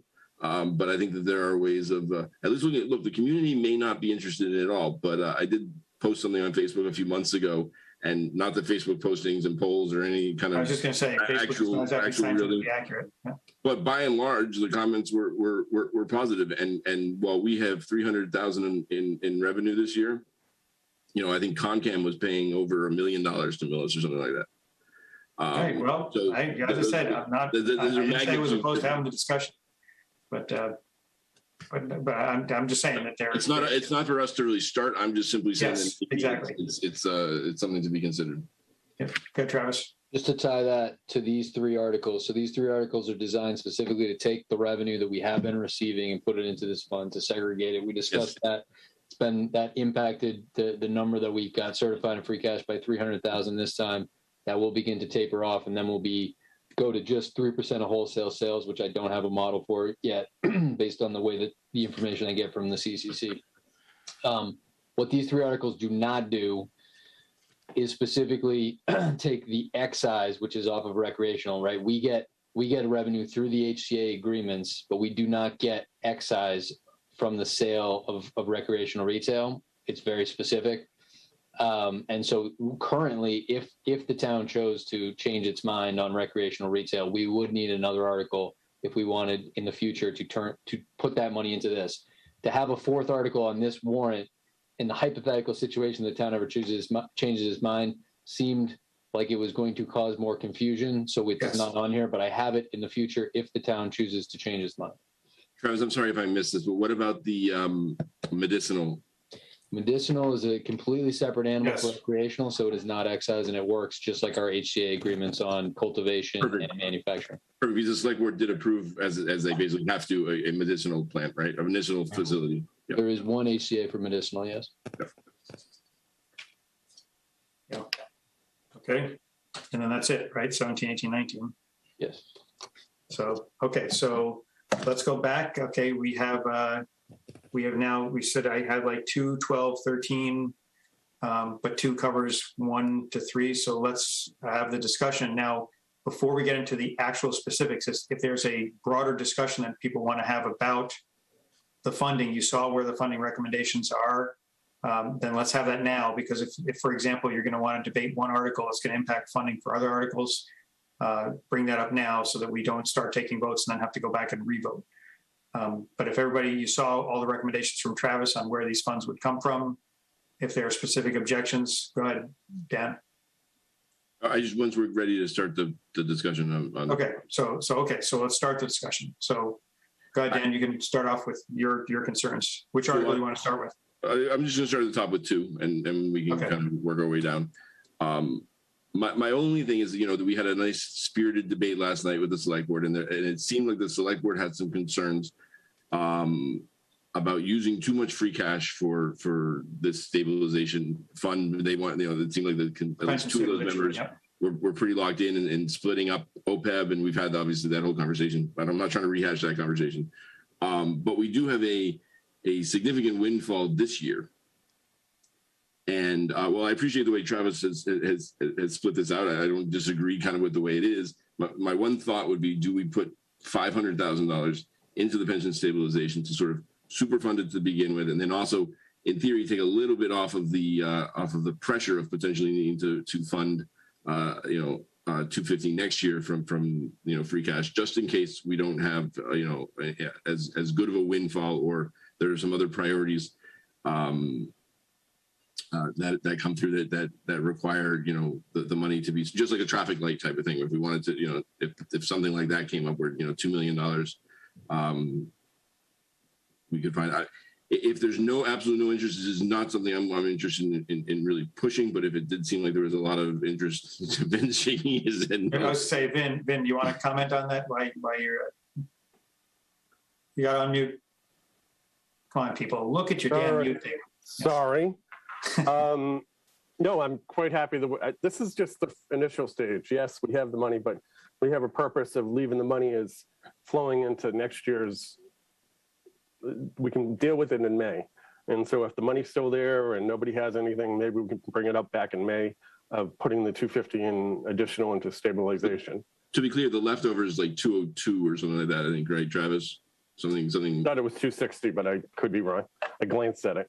Let me bring it up. Yeah, and so I don't think I got a chance to talk about that last time. The thinking, right, is we did end up with some articles this past May that, really we ended up doing rate stabilization, from raise and appropriate, because there was no free cash balance. And at the end of the day, if there isn't something that everybody's interested in, it can be put into the fund at that point. Let me just zoom out. I apologize. So 206. So yeah, 206. So this is designed to leave $206,000, which I think is the maximum that staff felt comfortable sort of recommending, and has been something that the town has done before. And it gives everybody sort of flexibility looking into May for a variety of things that may come up, right? Snow and ice above and beyond what the reserve fund is now back to its normal level, right? So it gives everybody a little bit more flexibility looking ahead to May. So I think that's what Vin was referring to. Sorry, just to clarify, I was not suggesting using that 206. I was suggesting that we reduce what we're going to put into capital or Like shift it from the stabilization fund or something, the general stabilization, something like that. probably reduce maybe capital just because the general stabilization helps towards those ratios that we're looking that are calculated by S&P and stuff. Or a little from both. I think that I agree that we should leave some at the bottom for those type of things. That's I think a good use of it's a minimal number. So that I was not talking about taking that money, but more just how we allocate across the three stabilization funds, if you will. That's all. It's not, again, it's just something because of the significant free cash number that we had this year, and because of the debate that has occurred over do we have enough free cash to fund the pension stabilization without impacting other priorities in town. With this surplus, I thought maybe that's something that someone might be interested in. I don't want to personally cross that bridge at this point. We have other fights. So let's just leave sleeping dogs as they are and just go not touch pension or OPEB at this point. We'll have issues in the next couple months as we discuss this. Right. Well, the question I would ask is, while I agree that with Dan, I'd be either way, right? If the committee felt that we should do this, I could see it going either way. But if, again, since this is what's there, I'm fine with leaving it the way it is. I guess the question is that based on the discussion we had yesterday, is the expectation in your mind, Travis, that we see something similar to this next year in terms of the other 250? This is year one, right? Would the expectation be that we'd expect to see the 250 coming from free cash again next year? Yeah, I mean, I think that was the conversation last night, right? This article, and I don't think we really got into it last night with everything else we got into, but this sets up this more aligns with the finance committee recommendation on how to fund the pension stabilization. I don't disagree with the select board's comments, and the comments were essentially around the idea of do you want to set up your policy to assume free cash, right? I think we've all discussed that on a number of levels, right, holistically, right? And so I guess the point is, I don't know the answer to that question. I think this does allow us to sort of finalize the financial policies, as I said off the top, to say, we started out this year, the first major funding into it has been through free cash at our certified amount of just under 3.7. With the changes that we're making to the cannabis stabilization now, that's not going to flow to free cash and some other changes. I think we can word the policy document that sort of, again, gives us options. So I don't know the answer to that question. I think that this is the way to start it, which is to say we have the free cash number in this year, and this is our first major swing at funding it, which we intend to do on an annual basis. Okay. Any other say? So Dan, you? Yeah, I mean, the VIN is a strong no, and no one else is piping up to say yes, or definitive yes. So that's fine. Okay. So now, any other questions on the first three, the funding for the first three? It sounds like Dan was one that had the issue. I didn't see any other hands up. Okay. So now, when we look, as I said, one of the other ones I noted was the 12 and 13. Do you want to do capital? Sidewalk and the crosswalk safety. Yeah. So, do you say something, Dan? Did you want to do capital first? Oh, that's right. That's true. Okay, well, that kind of lumps in there. Okay, so the first thing, let's go to Article 4. So the capital list, I think we all concur with the list of capital. I don't think there's an issue there. The thing that I wanted to clarify, we've had a discussion several times about the one article. Okay, so you see this list was the cameras, right? The 91,620 for the public safety cameras. As we debated, I'm not going to rehash that whole debate, but we've debated the whole issue of, hey, there needs to be some policy in place about how the recordings are used, how long they're kept, who has access to them, et cetera, to cover the case where unintended things get captured. And I will just clarify one thing, because I think I got a couple of questions on this, right? People say, well, they have cameras at the schools. But there's a difference, because even though the schools are technically public property, they're in my mind, and I think in several members' minds, different than when you go to a school, you're walking to a school for a specific purpose. When you walk down the middle of the street, you may be there for any number of purposes, right? Putting these cameras up for traffic monitoring are fine, and I don't think any of us have ever voiced opposition to that. The risk that we have been outlining, and the reason for kind of mentioning this issue of a policy, is that there's legal liability associated with misuse of this data, right? And so, again, we don't have to rehash the debate, but to that effect, I know Travis has an update on that, but I did want to talk about that because, he can give us an update on where they stand on policy development. So, and I'll get to you in a second, Jay. Yeah, they, Chief Cassidy, Chief Stone, Chris Mayo sat down, they canvassed, they have something they're comfortable with, they put forward. And I've sent that off to Jay Tallerman for review of that.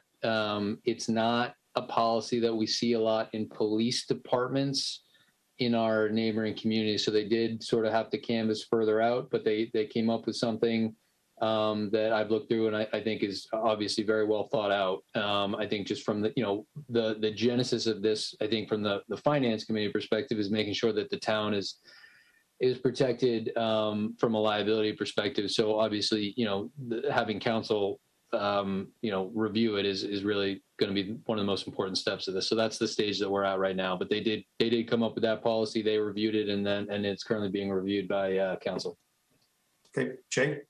Yeah. So did Travis, did you ask, because we're saying hey, we're concerned there's a financial impact because we think that there's a legal exposure.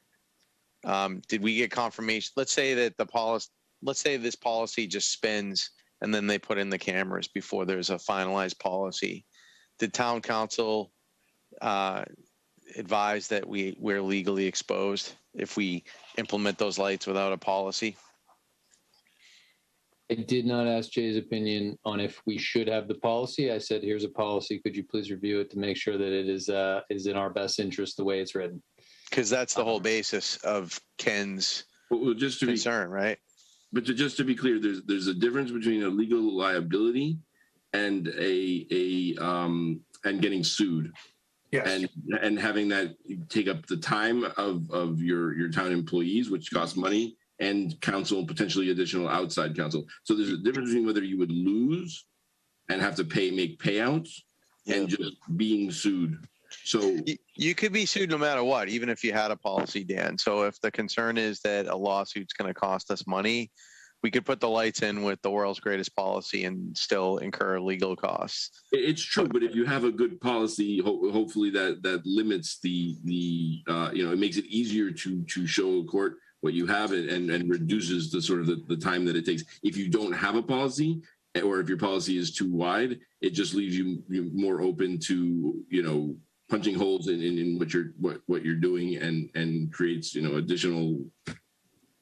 Well, you can ask the lawyer who has her hand up. So, go ahead, Michelle. You're not. I'm a minor in law.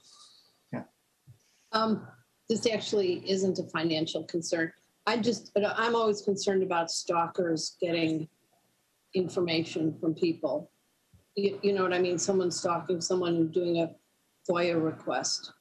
Right, and this is again, we don't need to rehash the whole debate, but there is no question that having a defined policy helps better indemnify the town against financial risk from misuse of, and to be honest with you, forget about the idea of, somebody suing the town. I think that from the employee and the public safety officials, it's helpful to them too, right?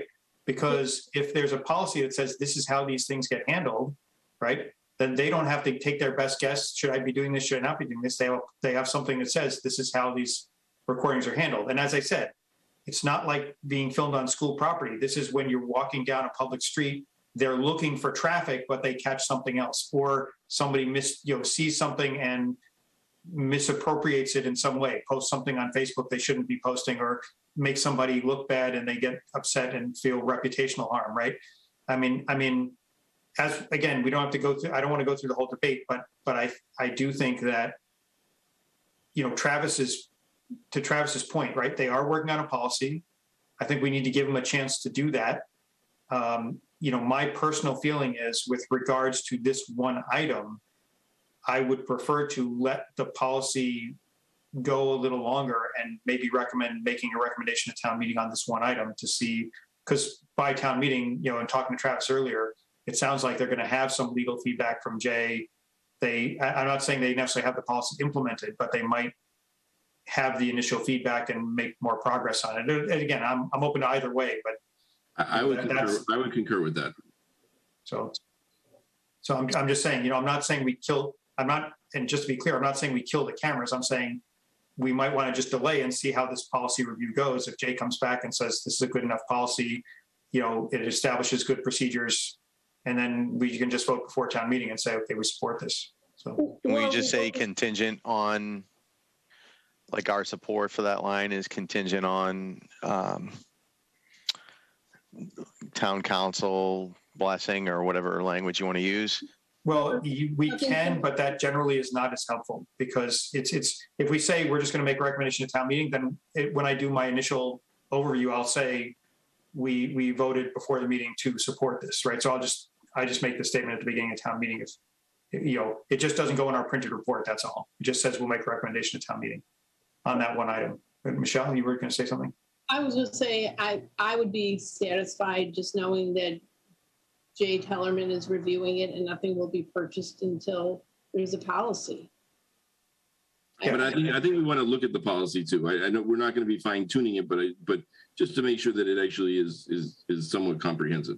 So well, that could be done now, right? I mean, it's a public document, even though it's still under debate, right? I'm not sure it is, because it's been conveyed to town council, and any communication with town council is privileged.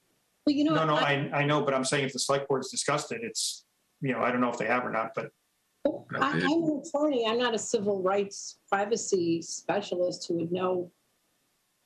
No, I'm not saying we're gonna fine tune it, but I'd like to just, if we've asked that it be created, I just would like to see it before I make a recommendation. So, I mean, again, we can talk, but that was the one thing I wanted to discuss under here was that, I think the chief has done a good job putting together a policy. To Travis's point, right? I think that the towns around us not having a policy, I just think it's not a good idea, right? We've run into this before where, having open-ended situations almost always leads to problems. Somebody misuses something and all of a sudden everybody's sitting there and saying, how are we doing this without proper guardrails in place, right? So let's say someone comes and says, I lost my dog. Can I see the footage? Well, that's what we want to make sure that there's something in place to how that's handled. And I think I'm planning on supporting this as long as we have a comprehensive policy in place. But if the policy just says that the town will maintain these records and give them to anybody that wants them, I don't want to say that I'm voting contingent on us having a policy, because if that policy is basically we're going to give the information to anybody who asks, then I don't think that actually really is a policy. So I just think that we vote on the rest of it. Well, as I said, I think that my personal feeling, just my one vote, would be to just on this item make a recommendation at town meeting, and then when Jay approves the policy and the select board discusses it, if anybody has any concerns, they can look at it before we vote, and then we just vote at our pre-meeting. And as I said, I can include it in whatever I present to town meeting. But Jay has to be aware that he has a deadline. I think he knows the situation. So Travis can. I think his plan is to get this clarified before town meeting. So, and Travis was nodding in approval, so I take that as yes. Yeah, I think at the very least I can tell you if we're going to be able to have it sort of, if Jay is in favor of it and is tweaking, or if Jay is saying this is not a good thing, or if Jay is saying you don't want this, right? To answer the question, I think that Jay Robinson, to separate our J's here, I will have feedback from Jay on that. Again, I've always sort of said time-wise, I may not have a policy that's signed off on by the select board.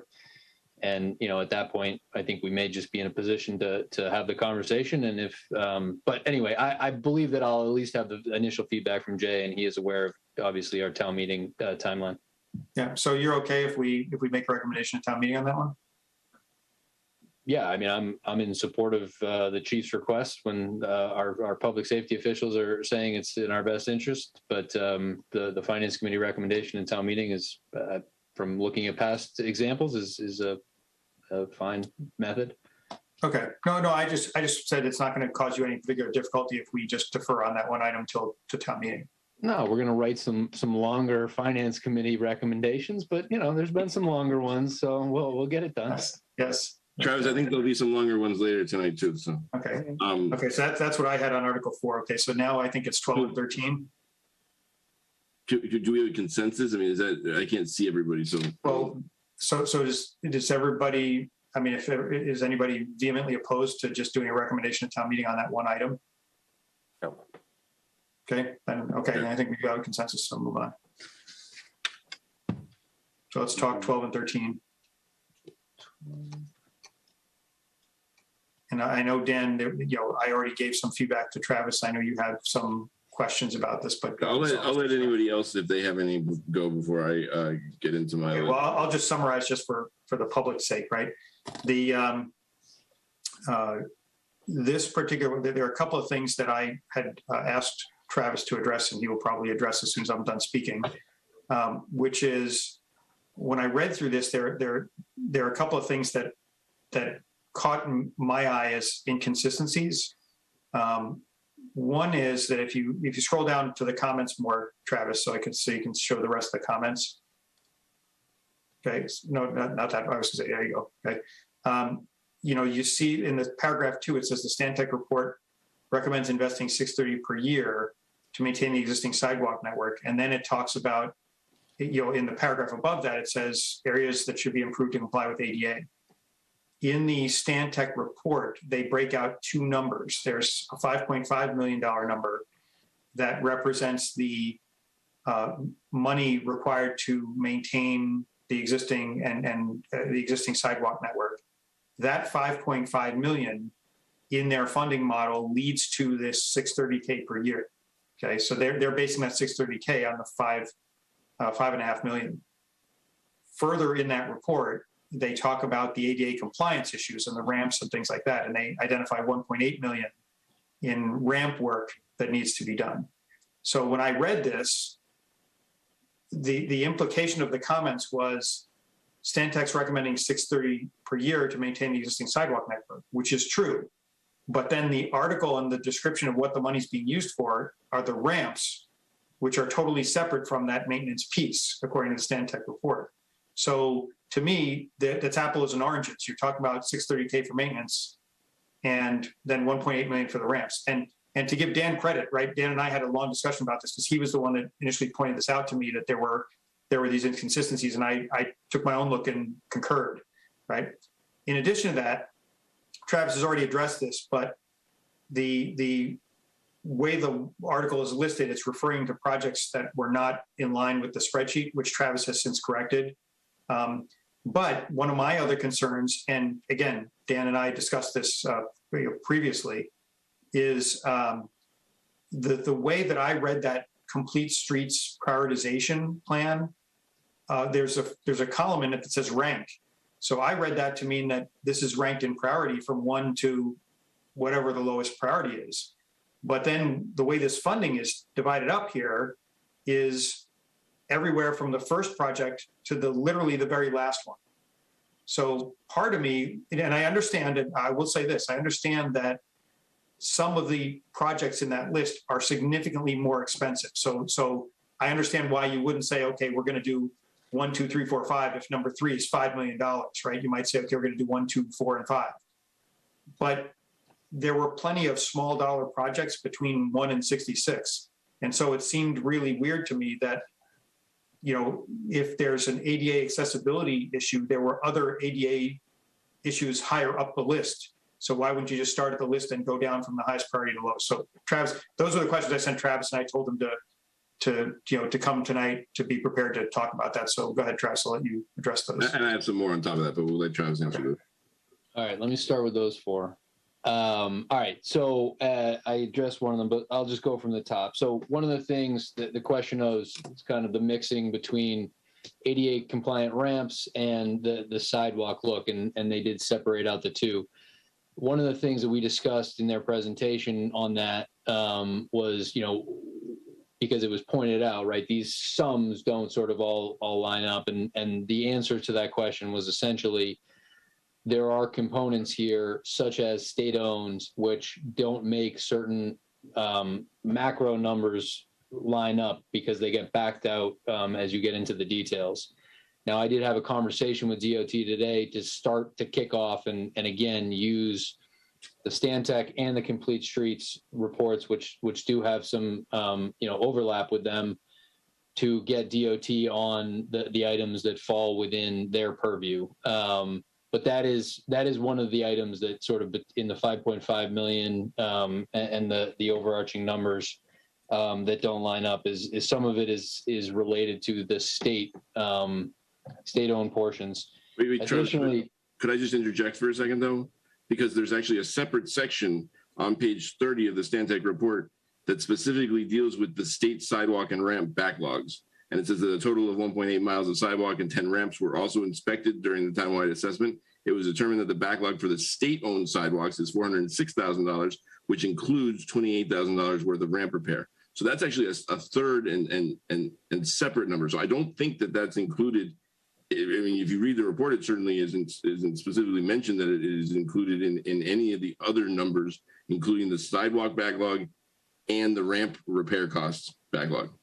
I'm basing it on the answer that we got from Bill Scarpetti, the person from Stantec, when asked this question in the select board meeting when they presented this report. But certainly any of those things can be looked at.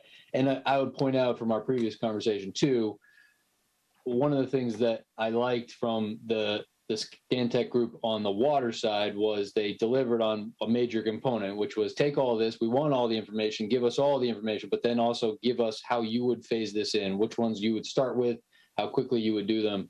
And they did that on the water side. And when they left on the sidewalk side, they were essentially said, the select board essentially said, we're not accepting this report because we expect that. It can be in an appendix, but that's part of what we expected here. And so, I think that doesn't specifically answer this question. I just wanted to put that in the back on the radar. And so that was essentially the question that got asked, and the answer to that one on the 630 per year. And this is, I think, the way that the conversation is apples and oranges, the idea that it's a sidewalk or it's an ADA ramp. We have ADA issues on our sidewalks as well. So it doesn't mean when we say ADA, we're only talking about ramps. ADA also can apply to the sidewalks. It can be width, it can be, sort of condition. It can be a variety of things. So I don't think it's apples and oranges. I think it's some sort of mutant fruit in between. And so I will perfectly admit that 630, as I'm looking at this article and sort of designed it, was getting cute around the idea of we need to start to be following this schedule, and we are in the early stages of it.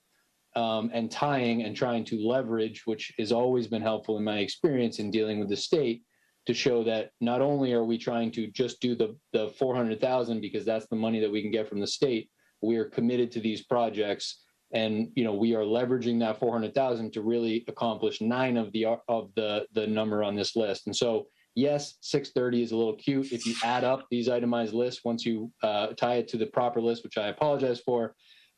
It comes actually to 650,000, not 630, but I was tying that to the Stantec report. I admit that. I would say the other question I got, which I believe I addressed off the top, and the corresponding numbers, we have addressed that. If you go in here, you can see that in the Excel, and then I'm going to have that into the PDF so we can have that on the website, because we do link to that so people can view it, and that will line up with these projects. Again, with some of them are the full amount of what is listed on it, and some of them are partial. And then so for the last question, sort of addressing that of why you have a project 66 on here instead of project 1 through 9, I would say, that is most closely aligned with the conversations that we had about not doing any projects that are going to require us to do something that could be later ripped up related to another project for water or something along those lines, right? So I would say once you drill into some of these things, and this is why I was on had an hour-long conversation with Mass DOT. Thank you to Rep. Dykema's office for setting that up. There are a number of projects on the Complete Streets. There are a number of projects on Stantec that are going to require work either directly from Mass DOT or us in conjunction with Mass DOT. But then a number of these projects as well are either too sizable to be looking at this moment or do not make sense to do because they may align in the future with water projects. So I believe that answers the 4 questions that the chair went through, and I'm ready for the next round. Okay, go ahead, Ben. So I'm confused. Are we going to get additional 400,000 from the state? Is that what I'm understanding? So the application to complete streets was due last week. So these 9 projects total 630,000, but 400,000 is included in our application for the Complete Streets grant program. So we've been through tier 1, tier 2, tier 3 is applying for the funding. The way Complete Streets is set up is that every 4 years you can apply for $400,000. So we're taking our first projects here and going through the Complete Streets, coupling, and we had Stantec work with Green International because they were doing work, right? So the Complete Streets is not just sidewalks. The Stantec report was related to sidewalks, but they worked together. And then actually the Stantec group that did the water took everything from Green International as well. I don't know if you saw that presentation, but I was very happy to see that. And they laid it out all in that tool, which we have access to through ArcGIS, which Chris Mayo is working on with Stantec. And so, yes, we are applying for 400,000. These 9 projects would equate to over 600,000, but 400,000 of that would be, I'm assuming, through Complete Streets. If that grant funding did not come through for some reason, we would not be able to complete all 9 of these projects. Okay. You all set, Ben? Yeah, that was my only So question. the other question I had was, that when we were talking about just now, it came to mind was we've over the last couple of years, we've approved an awful lot of money for work in Mudville, the water main replacements there. There have been curbing improvements and so forth, storm drainage and all sorts of things in Mudville. Every single one of these projects is in that same area for the most part. I mean, I think there's Central at Norfolk is the furthest one away. One of the things that I'm wondering about is, I know that Sean's not here anymore, but we've had this discussion with him about when they do the water main work, that they include the sidewalk work in those projects, so they don't just dig up the road for the water main. That when they're there and they assess the condition of the sidewalk and they do all that work, they'll when they're doing a major water main project, they'll do the whole curbing sidewalk, the whole 9 yards when they do that. So for some of these, I'm wondering, are they somehow, are some of these already being done as part of the approved water main work? And also, there were things and again, I know that there are lots of big projects in that list as well. But one of the comments about walkability and walking to school, I know there was, and I'm not going to bring this up for sure, but the whole discussion about sidewalks on Winter Street, for example, right? Is there, for these projects, has there been consideration of projects in the other parts of town that may need these kinds of repair work, given that some of this may be covered by the water main work that's going on? If these projects are being covered by the water main work, they would not be being put forward right here. Is that? Yeah, well, that's kind of what I was asking, right? Has this been assessed against what's being done as part of the water main work? Yeah. So Sean Reese, so the Complete Streets process was similar to some others, right? The consultant is involved. The consultant is Green International. The consultant works with a group from the community, but is sort of making recommendations and then helping the community go through the tier 2 process that leads to the tier 3 application and sort of on we go. And so, yes, Sean has been involved in that and is the one who has actually put in the Complete Streets application last week, right? The technical support is from Green International. The staff support is from Sean Reese directly. Okay. Dan, you were first. Sure. So I have a whole bunch of things. I'm just trying to pull something up. Just on the. Can I just ask a quick question then? Sure. Okay, go ahead, Michelle. Aren't the sidewalks involved, or don't you get Chapter 90 money reimbursement when you're doing like a water main in Mudville and you're doing the sidewalks at the same time? Chapter 90 reimbursement. In other words, since the sidewalks are done as part of the water main work, could that be Chapter 90 eligible? I guess is her question. Yes, that's the right word, eligible. Right. I mean, I think, the town and the highway at any point, I suppose, could sort of holistically look at sidewalks more aggressively than road work. I mean, there's a sidewalk component and allowance within Chapter 90. That's what we were told is one of the reasons that they had to do the whole inventory was so that it could be included, isn't it? Yeah, I mean, sidewalks are we could certainly be looking in the future, rather than sort of allocating 630,000 or whatever number people are comfortable with. We could certainly be looking to fold in Chapter 90 additionally, or sort of working so that we're not having to commit up to 630, right? Maximizing what we get from Chapter 90 to address some of these concerns. That's absolutely part of the long-term planning strategy on sidewalks is Chapter 90. For this particular group, I mean, we have a Chapter 90 allocation that it does not include these projects. This is above and beyond that. Thank you. Sorry, Dan. No, it's fine. I'm going to be a minute. So I think we should go back and look through the Stantec report because again, I realize that that sometimes a ramp may be in a place where you're also doing sidewalks or you're doing some other stuff, but those numbers are quite distinct.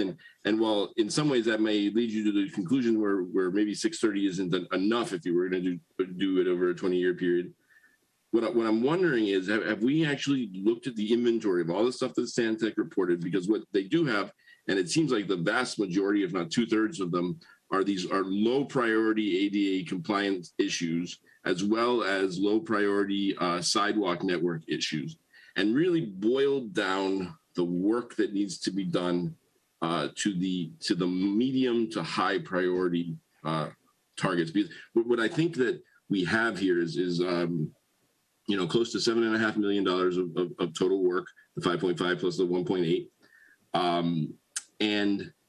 But it's really not that much because there are a lot of these things that we're probably not going to do. Additionally, have we looked at what exactly puts some of the ramps out of ADA compliance? Is it simply because that they, the slope isn't supposed to be no more than, or the slant is supposed to be no more than 2%, but they're 2.2%, that gives you a distribution, and there are certainly a lot of those. And so my overarching concern about this is that we just this is the Stantec report, I guess we got in July.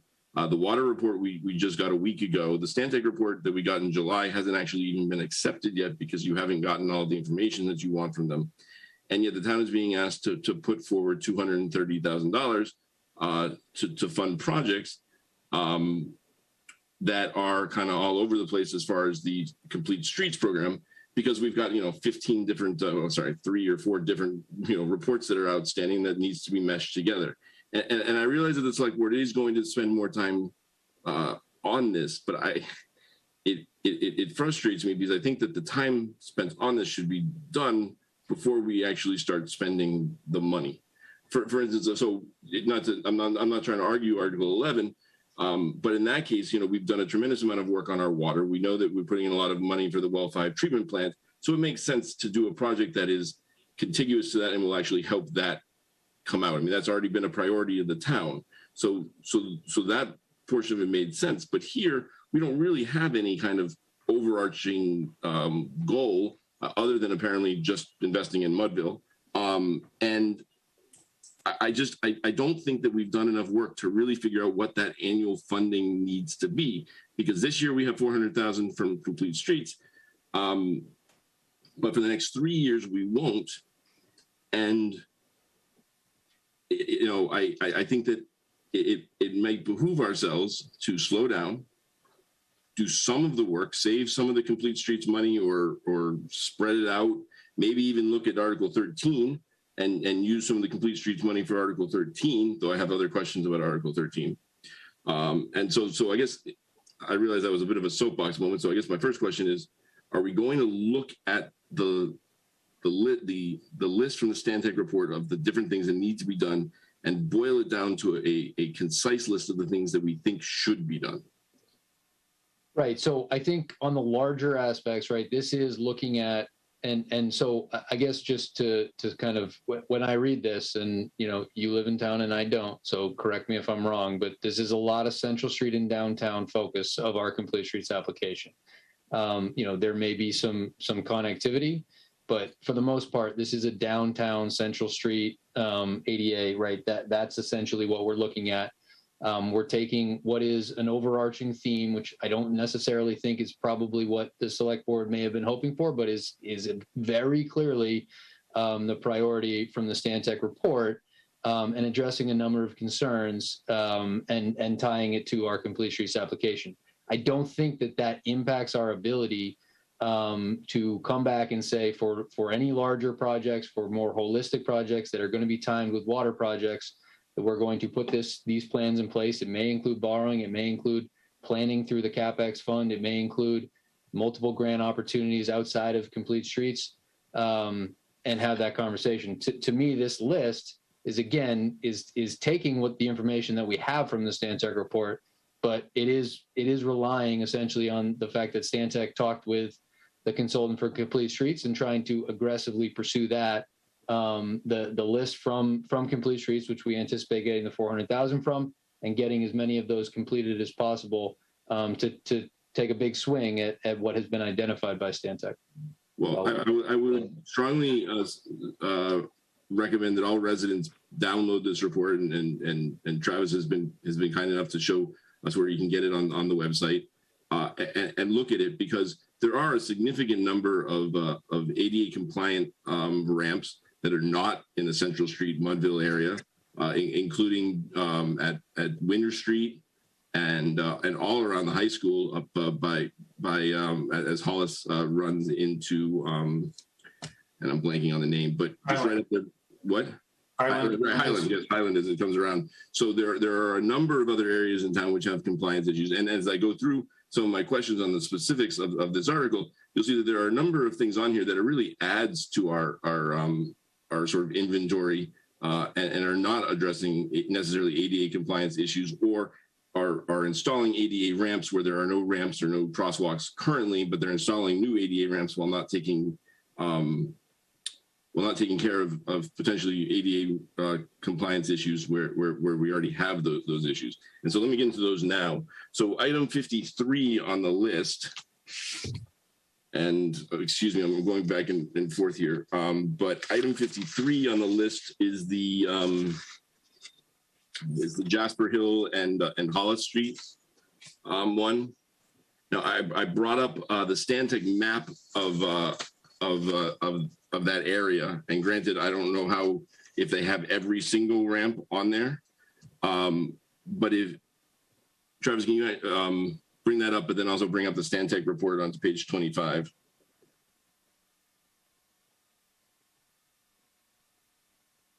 What number did you say? 53. Yeah, but it may not be right. This again. No. This is it. Okay. This is the one that I uploaded today that should match. And then there's actual mapping in here as well if you use the Excel, which you have access to. Right. So the RRFB, that's the really annoying $20,000 flashing light that doesn't really do anything.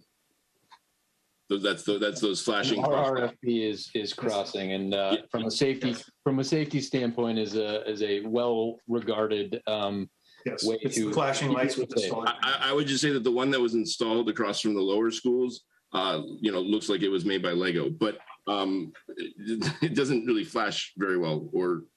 But in any event, if you can bring up the Stantec report to page 25.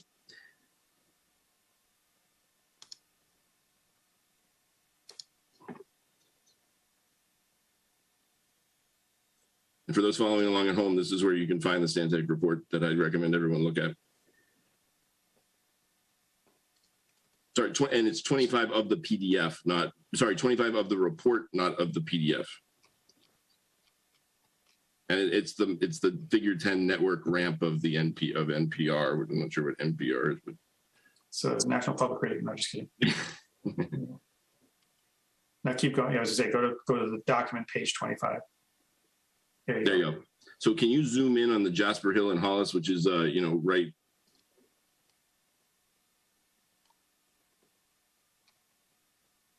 Zoom in a little more. It's right there, just north of the black dot in the center of the screen. Yeah. At least as I read it. So, Travis, can you point to that intersection? Do you know? Do you know where it is? It's right above the black dot. It's right there, further up, right there. So Article 53 is not addressing any of the issues that were brought up by this report, by the Stantec report. At least as I read it. I mean, I can only take what I'm given, and so I have a concern there because, again, the article is written to say that this is going to address Americans with Disabilities Act compliance of the town's sidewalk network and ramp access points. And to me, this is an addition to what we have. It's crosswalks. It's not even all just ramps. And yes, they are installing an ADA compliant ramp as part of this. But to me, that's an addition to the inventory, and an addition to the inventory for how much? What is this? Is crap, no.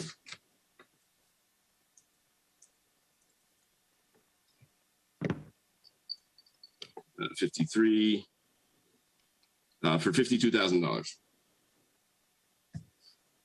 And by the way, Travis, I'm a little confused because in the Excel spreadsheet, this was different than what was put online.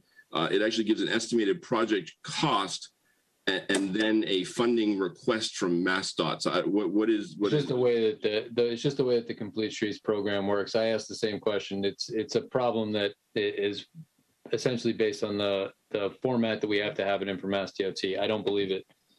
Wait, so the 52,313, that is the cost?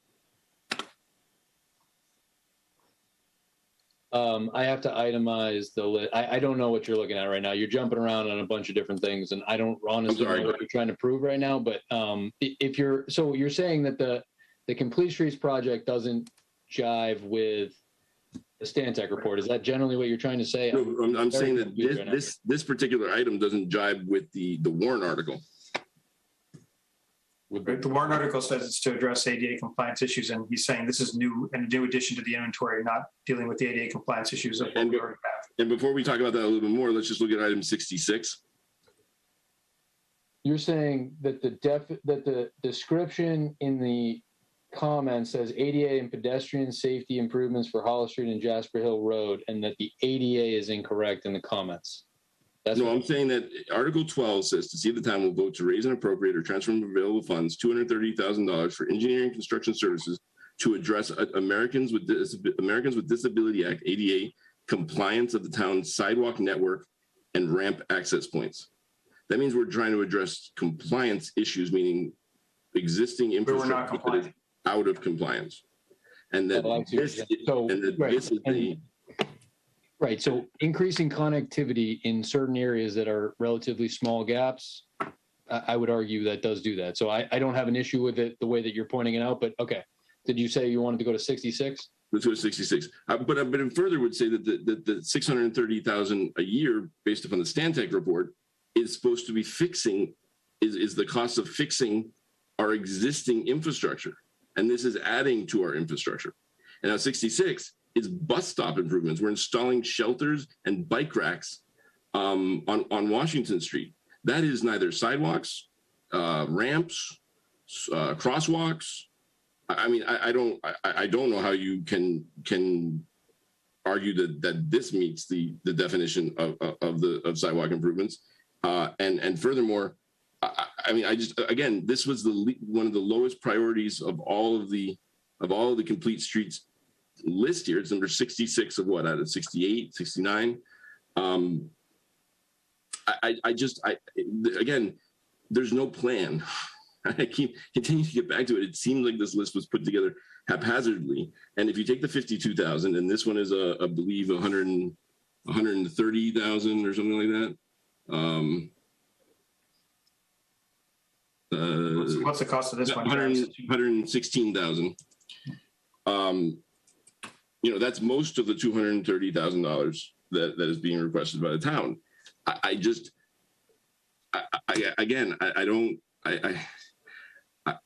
there are inconsistencies in the reports. We don't know exactly it doesn't seem like there's any kind of real plan on what we're doing. The warrant article is written in a way that doesn't, in my mind, and I know we can disagree on 53 on that, but certainly for 66, I don't know how we would. I just have a lot of problems with this. And I don't think that the time and planning has been put in place for the town and taxpayers to have a request put in. And on top of that, it's all in Mudville. So, okay, so it is all, for the most part. I mean, the majority of this is not in Mudville, unless Mudville and the direct downtown. Okay, right, absolutely. Downtown and Central Street is a variety of things that we're dealing with when it comes to these lists. I don't agree with obviously your classification. I did lose a little bit with the jumping around. I can certainly look at the way that the article is written versus the comments to say, does the Washington Street bus stop not work with the way that the warrant article is written? I'd be absolutely happy to research and get back to you on that question.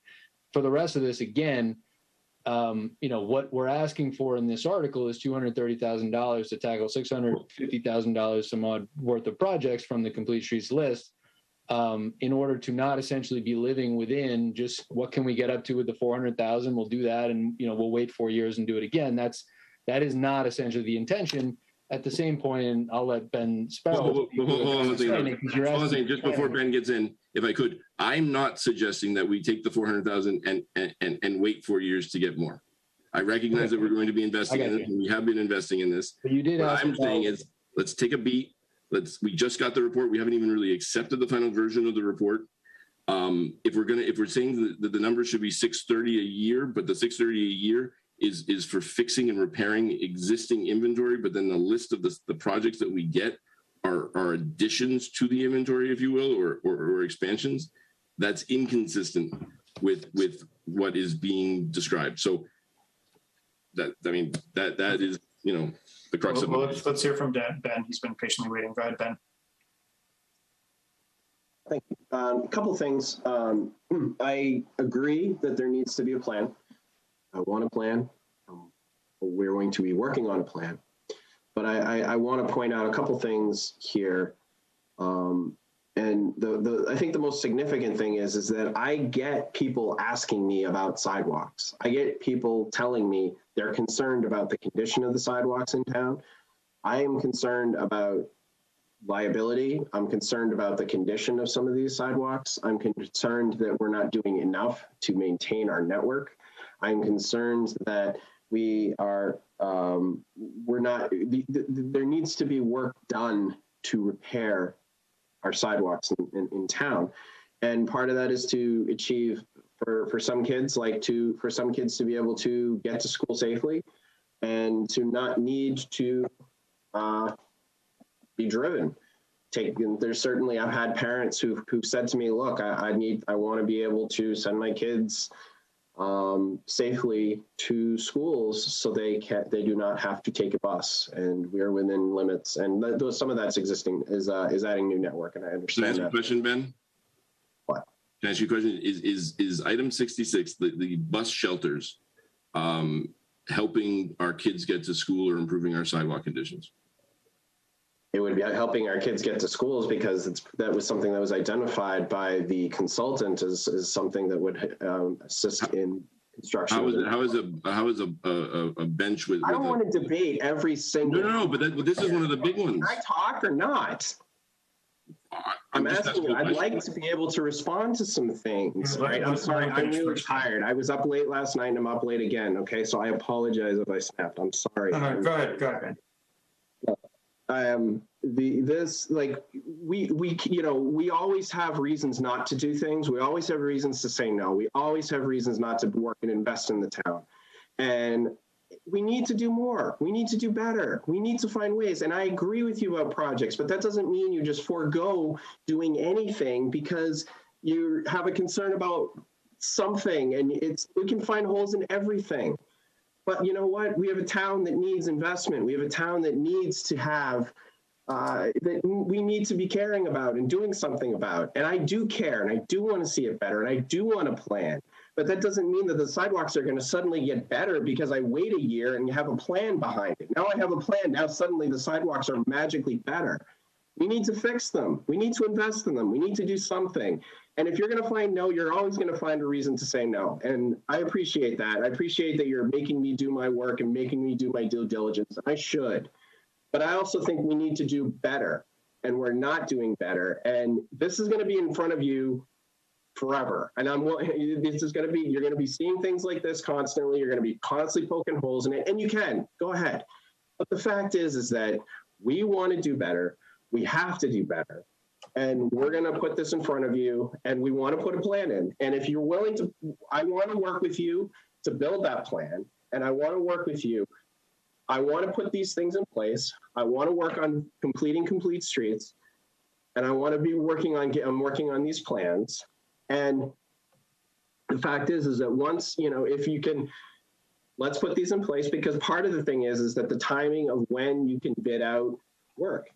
If we wait until May on something like this, it's going to be, we're not going to be seeing anything until 2023.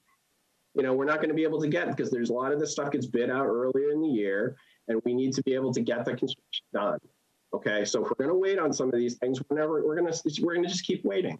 And I appreciate you listening to me. I'm sorry if I'm tired. I'm sorry if I'm snapping. I don't mean to, and I apologize. I should be better. But if I could, I know Ken wants to say something, but if I could, I don't think that we should be investing in the town, Ben. And I honestly started reading this, and I really was trying to get to yes. I really was.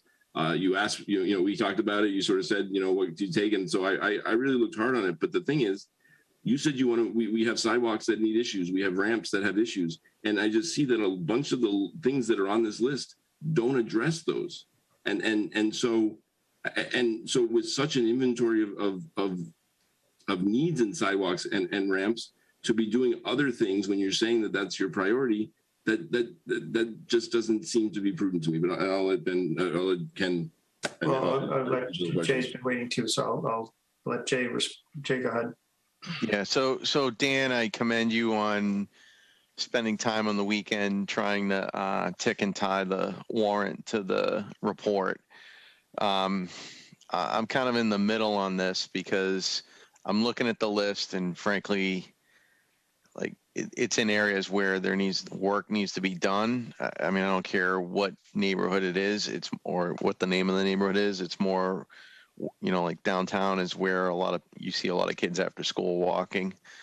So let me ask the question this way, instead of going through one by one, Ben. How did you guys come up with this list? Because it resonates with me that Dan is looking at the warrant and trying to tick and tie to the report, but I'm assuming this list wasn't come up with haphazardly, and maybe there's misalignment between when Dan was doing his analysis of like what he would have put on the first punch list and what the select board put on the punch list. So how did you come up with this list? So can I just answer that? Yeah. Sorry. Yeah. So it's not actually select board list. There's select board involvement in the complete streets, and there's a complete streets team. So I believe, was this Chief, did you put this in the chat on the prioritization plan for complete streets funding? I did. Would you like to sort of give a little bit of more information on that? Sure. So I am on the Complete Streets Working Group as a member of Public Safety, and working with the outside consultant. We looked at all of the potential projects which were identified by the consultant. And when we went to discuss them to prepare the Tier 3 application, the consideration was, do we want to reorder these, or do we just want to leave these in the order that they appear in the template which was provided by the state? It's a tool that's used by every municipality which submits a complete streets application. And so item number 1 does not mean of all of the projects that were identified that was our number 1 priority. And number 66 does not mean that it is our absolute last priority. Using the complete streets guidance document, there are different methods to prioritize projects. including weighted evaluation plus cost, and weighted evaluation plus target geographies. So again, we're trying to capitalize on the $400,000 that's available through our first application, use some local funding to supplement that and address, as Mr. Robinson just pointed out, an area specifically downtown, which does have a lot of pedestrian traffic. And with the characterization that I heard earlier by Mr. Alfred with regards to what appear to be minor ADA compliance issues, if you apply the same concern that was voiced earlier to needing a policy for traffic cameras, because you want to protect yourself from liability, one individual mobility impaired that trips and falls at one of our non-compliant crosswalk or ramps, that's going to cost us a lot. So the working group came up with a list that we were advancing to the state as part of the Tier 3 application. And it was a group that came up and identified the projects that we're looking for funding as part of this first phase. But Chief, just to be clear, this isn't a list of all the ADA compliant issues. So if that is our concern, I would say, why isn't that a list of the ADA compliance issues? But secondly, just so I'm clear, this report from MassDOT, the Complete Streets list of all the projects, says Complete Streets Funding Program Project Prioritization Plan. And then on the left side, and there's numbers and it says rank. And so what you're saying is that that's really not true. It's basically just a list of projects. So the title and the fact that they're ranking them is that's an inaccurate description of what this is. That is correct. We are using a tool that was provided, which is uniform for all 351 cities and towns. And the consultant with whom we were working said, you do not need to prioritize them in your list. You don't need to reorder them. We can just deal with them as they were first uploaded into the spreadsheet. I would also point out, so in the application process, one of the things that, and I understand that you keep saying Mudville, I still am not tying that out to reality because it appears to be downtown. Central Street really would be the not east or west Holliston. And we're okay. So right in the Central Street area, right? And so part of the Tier 3 application for Complete Streets is tied to a specific geographic area, right? And that is a significant amount of why these projects are tied together, despite the fact that they're scattered throughout a list. The other projects, as I said, have other concerns as well, but that is part of why these ones mesh together. Can I just follow up on that? So, Chief, like to make sure I understand your answer, it is not just purely to remediate ADA issues downtown. Like you're going for the biggest bang for your buck, which is trying to hit a lot of streets downtown. You're trying to remediate existing ADA issues. And is Dan's statement accurate that like there are some net new installations of ADA compliant sidewalks? Like is all that accurate? Because I'm trying to reconcile what you said, what Dan said, and the report, and I'm a little bit stuck. I would agree with the fact that it is not just addressing existing non-conforming ADA, but where there are crosswalks that go into a curb cut that are not anywhere near an ADA crosswalk ramp. Yes, absolutely. So it's, as Travis just pointed out, it's a geographic approach in our Tier 3 application, and we're trying to address a specific geographic area to start with. This is our first time being this far into the Complete Streets project. We've got a diverse working group that includes both staff as well as at-large members from the community who had an opportunity to provide input. There also was input from the public at a larger scale with an online survey where people identified projects that the vendor also looked at. So this was not done in a vacuum. And this was, guided with the help of an outside vendor who has helped a lot of communities walk through a successful application to the state through this program. All right, thank you. Sure. Okay. Well, I just wanted to add one thing. I think that the one question that I need a definitive, someone, either Travis or the chief, to give a definitive yes, no answer is on these projects, to Dan's point, and I just want to, this is just for clarification. Are there projects on this list for funding that add to our sidewalk inventory, create new cuts, create new things like this, that specifically add to them rather than addressing repair and modifications to what we already have to bring them into compliance? I think the bus stop one is an example of what you're talking about. Well, the bus stop and the other one on Jasper, I just want, to me, these are yes, no answers, right? If we have the answer to that question is yes on the school bus, on the bus stop, excuse me, not school bus. The bus stop issue falls into the category that you're talking about. Again, as this article is written and the list is put together, I just want to be very clear.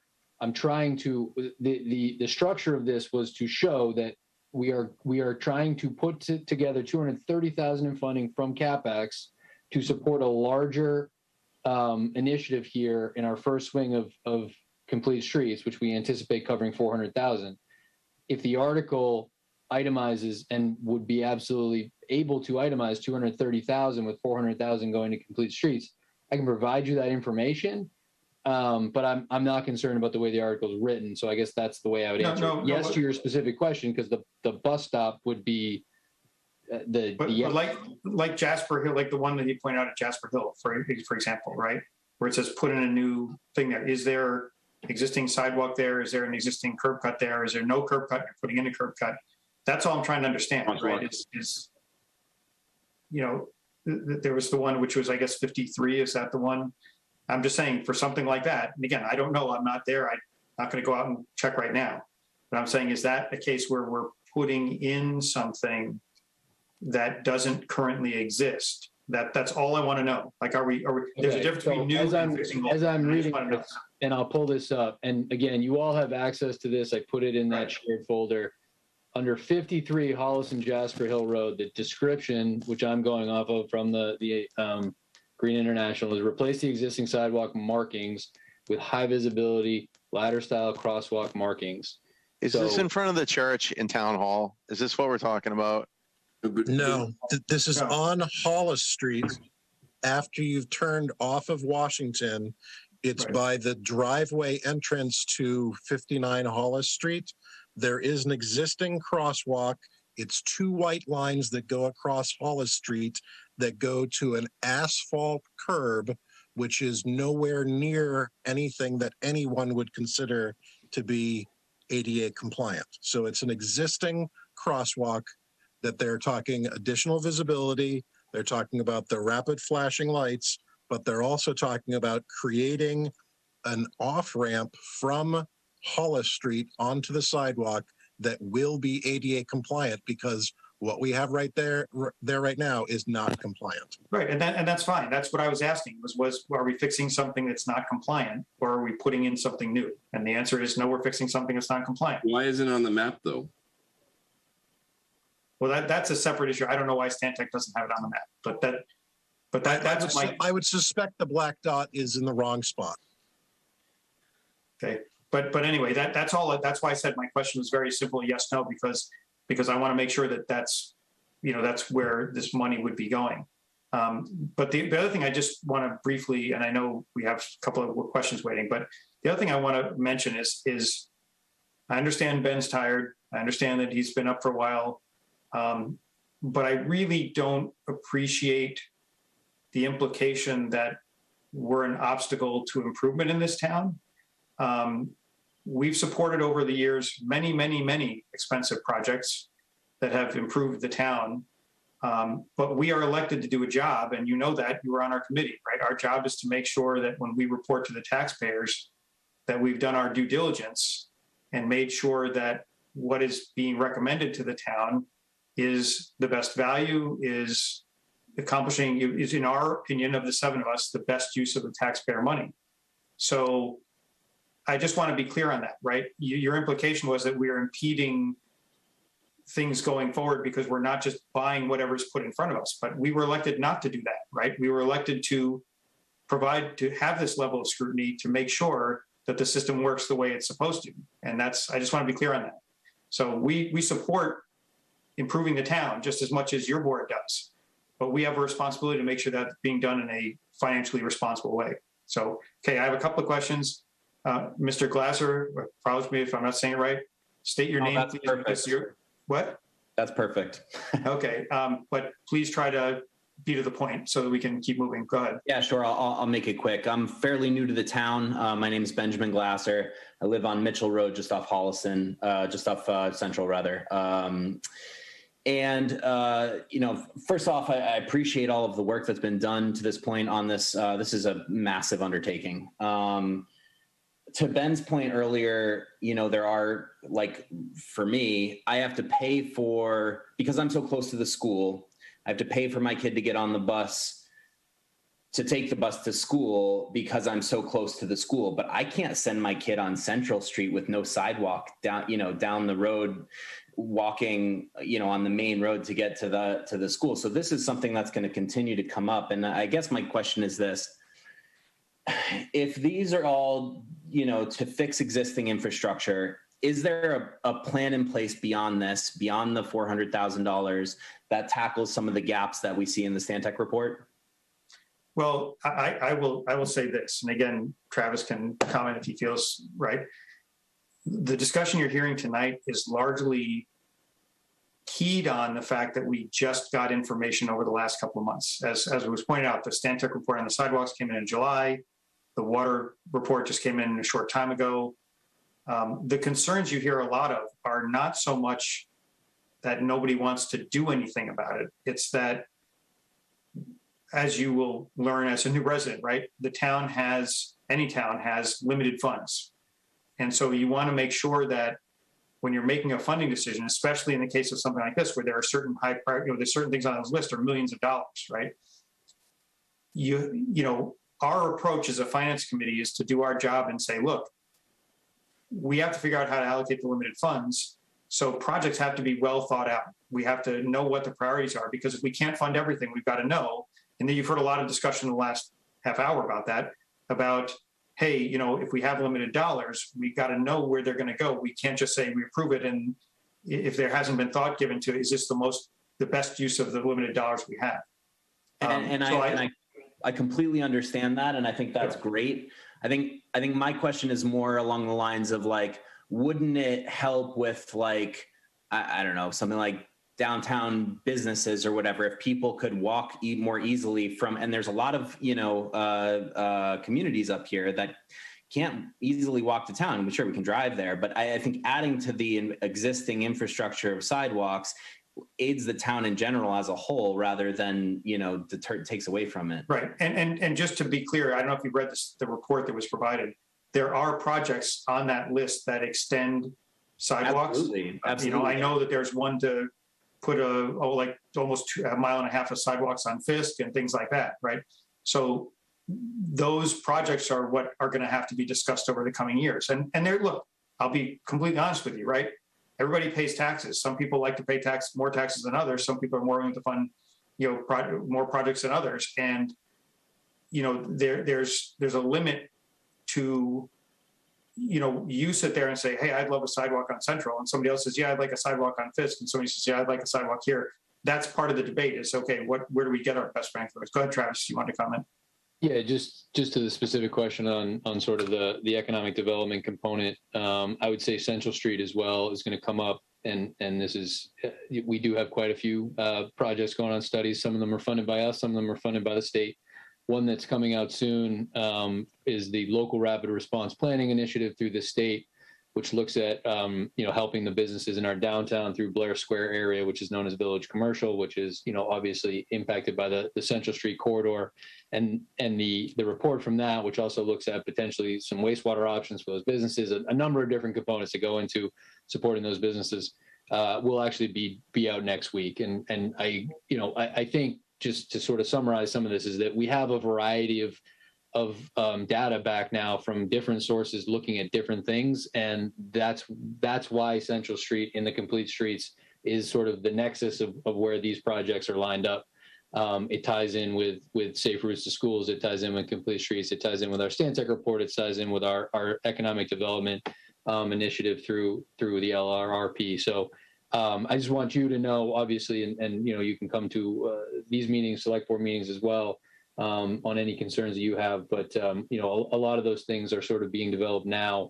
And when all of those are out, I think the discussion from the Finance Committee and the Select Board both is between now and next May, and then the following town meeting between that is going to be fleshing out all of these things and coming up with something that we can all sort of live with. Right, and that's why I said I just wanted to be clear, because I don't want certainly you or anybody else getting the impression that we are inherently against improving the town. It's that we run into instances, and I won't bore everybody with them now, but there have been instances before where we're presented with plans that aren't fully baked, right? And we've said no, we recommend against them simply because our argument is it needs to be fully baked, right? And in almost all those instances, these studies included, the Stantec studies being one of them, right? In its original incarnation, there was no discussion of what the study was going to do, what it was going to cover, how it was going to be done. And so the town rejected it. And then the select board went back and basically answered all those questions, formulated a plan, came back, and then we supported it. So that's why I said I don't want to say that we're, I don't like the portrayal that we're against everything. We're elected to do a job, and we're just trying to do it. And sometimes that means taking a little more time to get a plan in place. But in any case, let's try to move the discussion on. Michelle, you had your, are you okay, Mr. Glasser? Are you good? Yeah, no, I think, look, I think you guys are doing a great job. I don't think you're trying to get in the way of progress here. I think, my question was simply in regards to looking at the gaps and seeing, how we tackle them in the years to come. Yeah, and that's going to be done. I think that's as Travis pointed out, that's certainly on the dock, right? What we're talking about now is just this request for the $230,000 to get started. So, okay, Michelle. First of all, Ben Glasser, not Ben Sparrow, welcome to town, and town Thank meeting. you very much. I don't know, have you had time to register to vote? Because town meeting is May 18th. I mean, not May, October 18th. I am fully registered, I assure you. Okay, I don't know if you've ever been to a town meeting, but it's. Not yet, I will get there. Yeah, it's an experience. I'm from the Midwest, so town meeting was a wake-up call to me, and it's very interesting. But now my question is for Chief Cassidy, who's somewhere there, town of Holliston. So you had mentioned that the rankings don't mean priority, and that there's certain things that were weighted. How do we know what the priorities are and what the weights are? When we look at the list, what gives us a clue to what the priorities are? It would be a lot of the things that we've already been discussing today, which is geographic location, combining that with cost, and trying to solve as many issues as we can while stretching the state and local dollars collectively at the same time. But there's no numerical. So you couldn't look at the list and know that. There's no plan. Right. I would vehemently disagree with your characterization, Mr. Alfred. There was a lot of discussion among the working group prior to the plan being submitted to. Sorry, there's no long-term plan of project by project. Well, okay. There's no objective way that, like, someone who isn't from town, let's say someone who isn't from town and doesn't know the street names, doesn't know where downtown is, there's no objective way that someone could look at that list and know what the priorities are.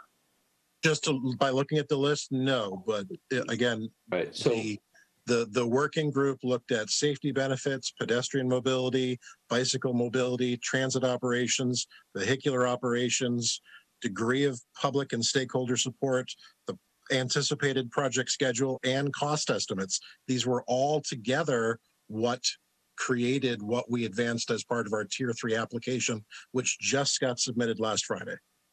Right, but you gave weights to things, so there's no like algorithm or.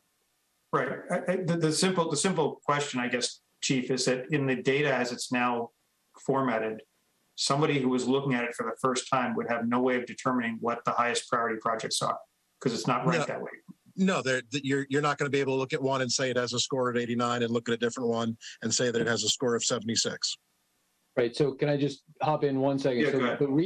the reason behind putting out the complete streets list as I did was to show sort of the outcome of that working group, which led to the application of the 400,000. It's unfortunate that that doesn't sort of work in the most readable format. But at the same point, the reason that I put it on there and tied it was so that, right, you could see sort of the process that's gone through. Granted, if the output of the of what led us to the application was more readable, that would be great. But at the same time, it's essentially, it was an attempt more at transparency and showing the sort of list that came out of Complete Streets. And there's certainly quite a bit of overlap from what comes out of the Stantec report. And then, right, the geographic location of these 9 projects that have been placed in the first application and this article are related to the items that Chief Cassidy mentioned. So, I mean, I guess at some point it's kind of like, is the option is to simply not put that information on the website. I certainly am not intending to confuse people. It's an attempt to put the information out there, and I get and you know, these questions are fine, but I don't think they are proving the point that at least one individual is trying to make, which is that it shows that there's nothing right tying these together. There's absolutely something tying together. We're trying to position the best possible application of Mass DOT for the complete streets to get $400,000, right?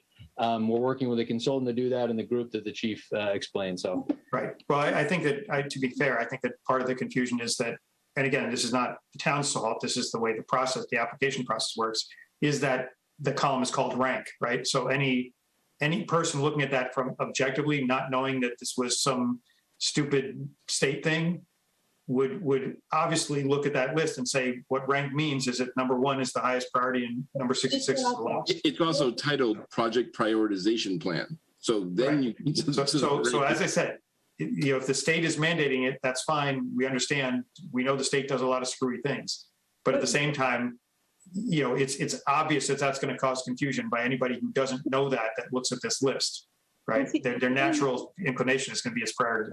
One of my concerns is without something that's objective, that you're going to have people in certain parts of town thinking, well, why are they getting sidewalks and I'm not? Or I don't know. It just seems like you should be a little. Well, to me, this is something that should come out of the discussion, right? If the select board, yeah, I mean, I see your point, Michelle. I think this is something that should come out of whatever methodology is employed to prioritize this thing, right? It shouldn't be that every town meeting we say, okay, this is our next 6, right? There should be, part of this process should be to rank every one of those things and say, here's what we're thinking about. Here's how we rank these projects, and here's the order in which they're going to be done. So when the requests come through, you can sit there and say, okay, we're tackling these next 5. I think Ben mentioned the timeline on that planning. Yeah, and I'm not saying that you don't say we don't have enough money for this right now, so we're going to skip over this and go with low-hanging fruit. I'm not saying that, but I'm saying there should be some methodology that's very transparent. Okay, so that's it. Dan, you had your hand up, and then we'll get to Jay. Yeah, I'll just. We want to try to wrap this up. I'll wrap this up. Yeah. So first of all, let me just say something hopefully uncontroversial to all of Michelle, but it is. I'd like to announce that right now the Red Sox are leading 3-0 after the 4th. So good news there. Look, I'm all for the Red Sox, but anybody, I was in Massachusetts in 1986, so you don't talk to me about any score until it's final. I'm just giving an update of where the score is. So anyway, just briefly, I did want to just Jay, you made a comment about these would not be. I think it was Jay that these would not be my prioritization priorities. That has nothing to do with it. I'm not trying to inject my own priorities on this. my concern is that we don't have that. While the chief and the working group did a lot of work on coming up with a list of projects, we don't have a multi-year sort of plan that we can then layer on top of the water requests, on top of additional sidewalk requests like Mr. Glasser would like to have. We really are basically trying to take a report and fast track it through town meeting before we have a comprehensive plan. And so where I come out of this is I don't think that I unfortunately not going to be able to support this, and not because of where the locations are, but because it feels like we took a report and took a 630 number that the report put in there and then layered into it stuff that was different than what the report was basing the 630 on.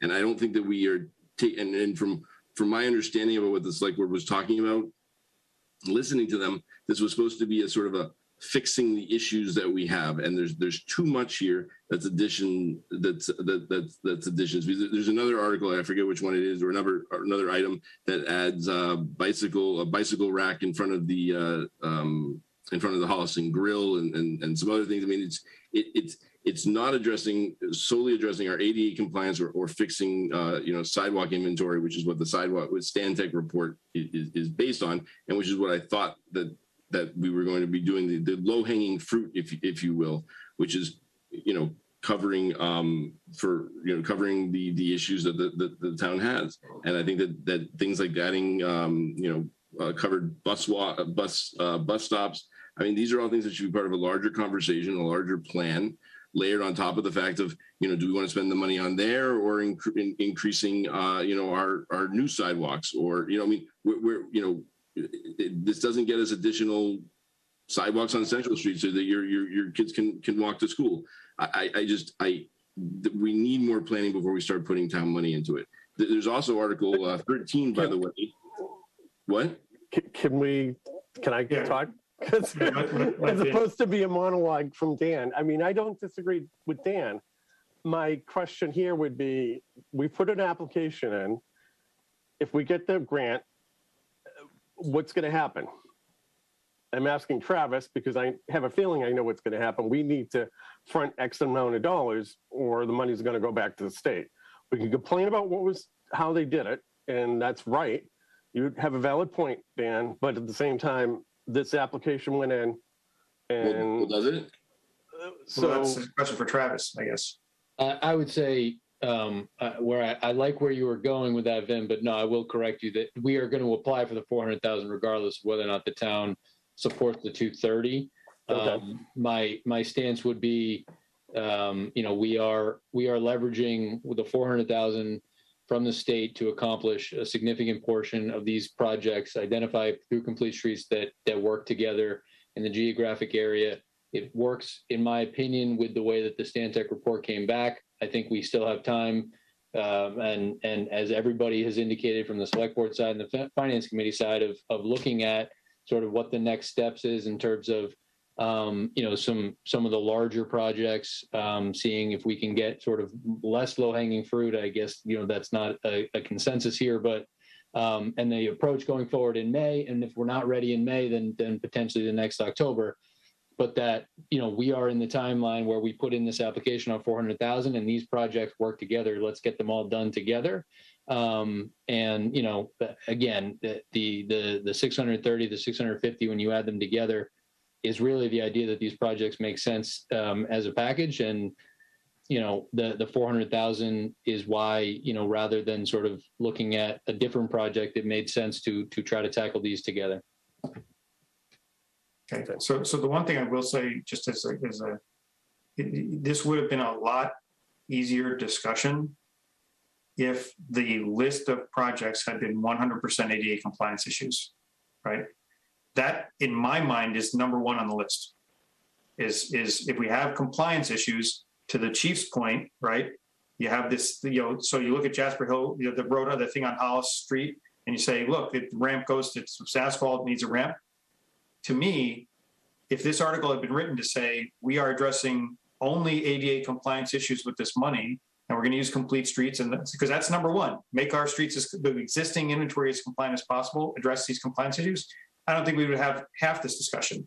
I think the problem is that the list that's provided, that the article is written and the comments are written implying that's what's happening, that it's dealing with these ADA issues. But then the list that's included is addressing things like the bus stop that has nothing to do with ADA compliance, right? And so I agree. I totally understand Dan's point here, and I think that that's, you know, the feedback I would give the select board is, you know, is I would hope that either the language would be clarified next go round or whatever, or that that you know, our recommendation would be, and again, and part of this is exactly what the chief said, right? Somebody gets hurt on a non-compliant ramp, that's a liability issue, right? Just like the cameras. So why is that not the number one thing here? Go ahead, Jay. I know you've been waiting. Go ahead. Yeah, so this list of items on Article 12, and I know I asked this last week, I'll ask it again, maybe a different way. All this work that we're going to do, we're not going to pay for it twice. Is that correct, Chief and Travis? Like this work, Yes. we're not going to do and then have ripped up, correct? Correct, yes. Okay, so from a financial perspective, we're not paying twice for it. I guess I agree in principle with what Ken just said, that maybe there was a little bit of there was a big disconnect, because when you read the article, the selection criteria as it's written in the article doesn't line up with the actual list, but it's a list of things that so we had a group of volunteers that were not all from just one geographic area. So your comment earlier, Dan, wasn't me. I don't. It's not about so much the location. Yeah. So just to let you know, like, so I'm looking at this and I'm thinking about your analysis, and I'm like, okay, is it all in Mudville? Maybe not, but it is all essentially in the downtown area. And, you know, like, I resonates with me, like, we need a plan.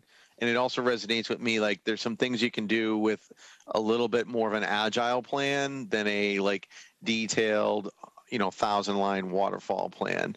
And when I think about my experience with the chief, like, the guy's usually got a plan for stuff. I haven't had a conversation where he wings it. So the optics of no plan may be more that this is a punch list of low-hanging fruit with a criteria that is a little bit misaligned with the way it reads, but it's all for downtown. And then lastly, like, I've been on both sides of the table with this committee, and what I'd say is, like, I hear that the list that was drawn up by a bunch of volunteers, a cross section of volunteers, not someone from one specific neighborhood or one specific discipline. And we have to economically make sure, A, we're not paying for it twice, we're not injecting financial risk into the town, but it's all in the delivery. And if we cross-examine and don't extend trust to our volunteers, we're going to have less volunteers volunteering. Nothing on this list appears to me to, like, violate the smell test. I was trying to tick and tie as Dan did, and it would have been helpful if the criteria was, like, a little bit more modified or explained better, right? And it would also be helpful to say, like, where is this for each of those items? Like, am I checking the box off on that list? And I was confused also by the ranking, but regardless, a list was put together, and I just want to make sure from a financial perspective, I'm not paying for it twice. But this group of volunteers came to us and said, this is their short-term plan, which is an agile punch list of things that they want to do. And frankly, putting a bicycle rack on a busy sidewalk is part of a sidewalk plan, so kids don't leave their bikes all over the place. So it passes the smell test with me. I think the verbiage needs to be cleaned up, and I agree that might have saved us some time. I think Ken's point is absolutely valid. I think your approach, Dan, is well-intentioned to tick and tie. I think the delivery sucked, to be honest with you. But in general, like, Chief, you're saying that this plan, this is a plan. It's not an elegant plan. And Ben, you guys from the select board, I don't want to say you guys, we are going to expect to see a plan before we see investments that are much north of a number of 233. Is that a fair statement? and you're not going to present bigger numbers to us that aren't going to be ticked and tied to this plan. Yeah. Go ahead. Our intention is to create a holistic plan that includes roads, sidewalks, water infrastructure, and putting it all together. So to your point, we're not doing it twice. And if there are big projects to be put together, that we're looking at each of the pieces that need to be done.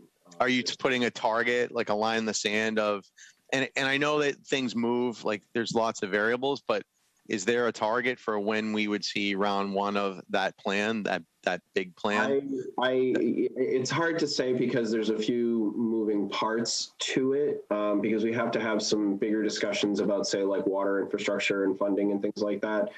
But I would say, based on things I've heard, I would say a reasonable expectation would be this time next year, there would be a plan, and it would be a long-term plan to examine. Because I think that timeline, I think having a plan with some dates and milestones, I think would help this committee. Because the other thing you heard is, and the same thing, like I said, I give Dan a lot of credit. Like, he spent the weekend reading through the report.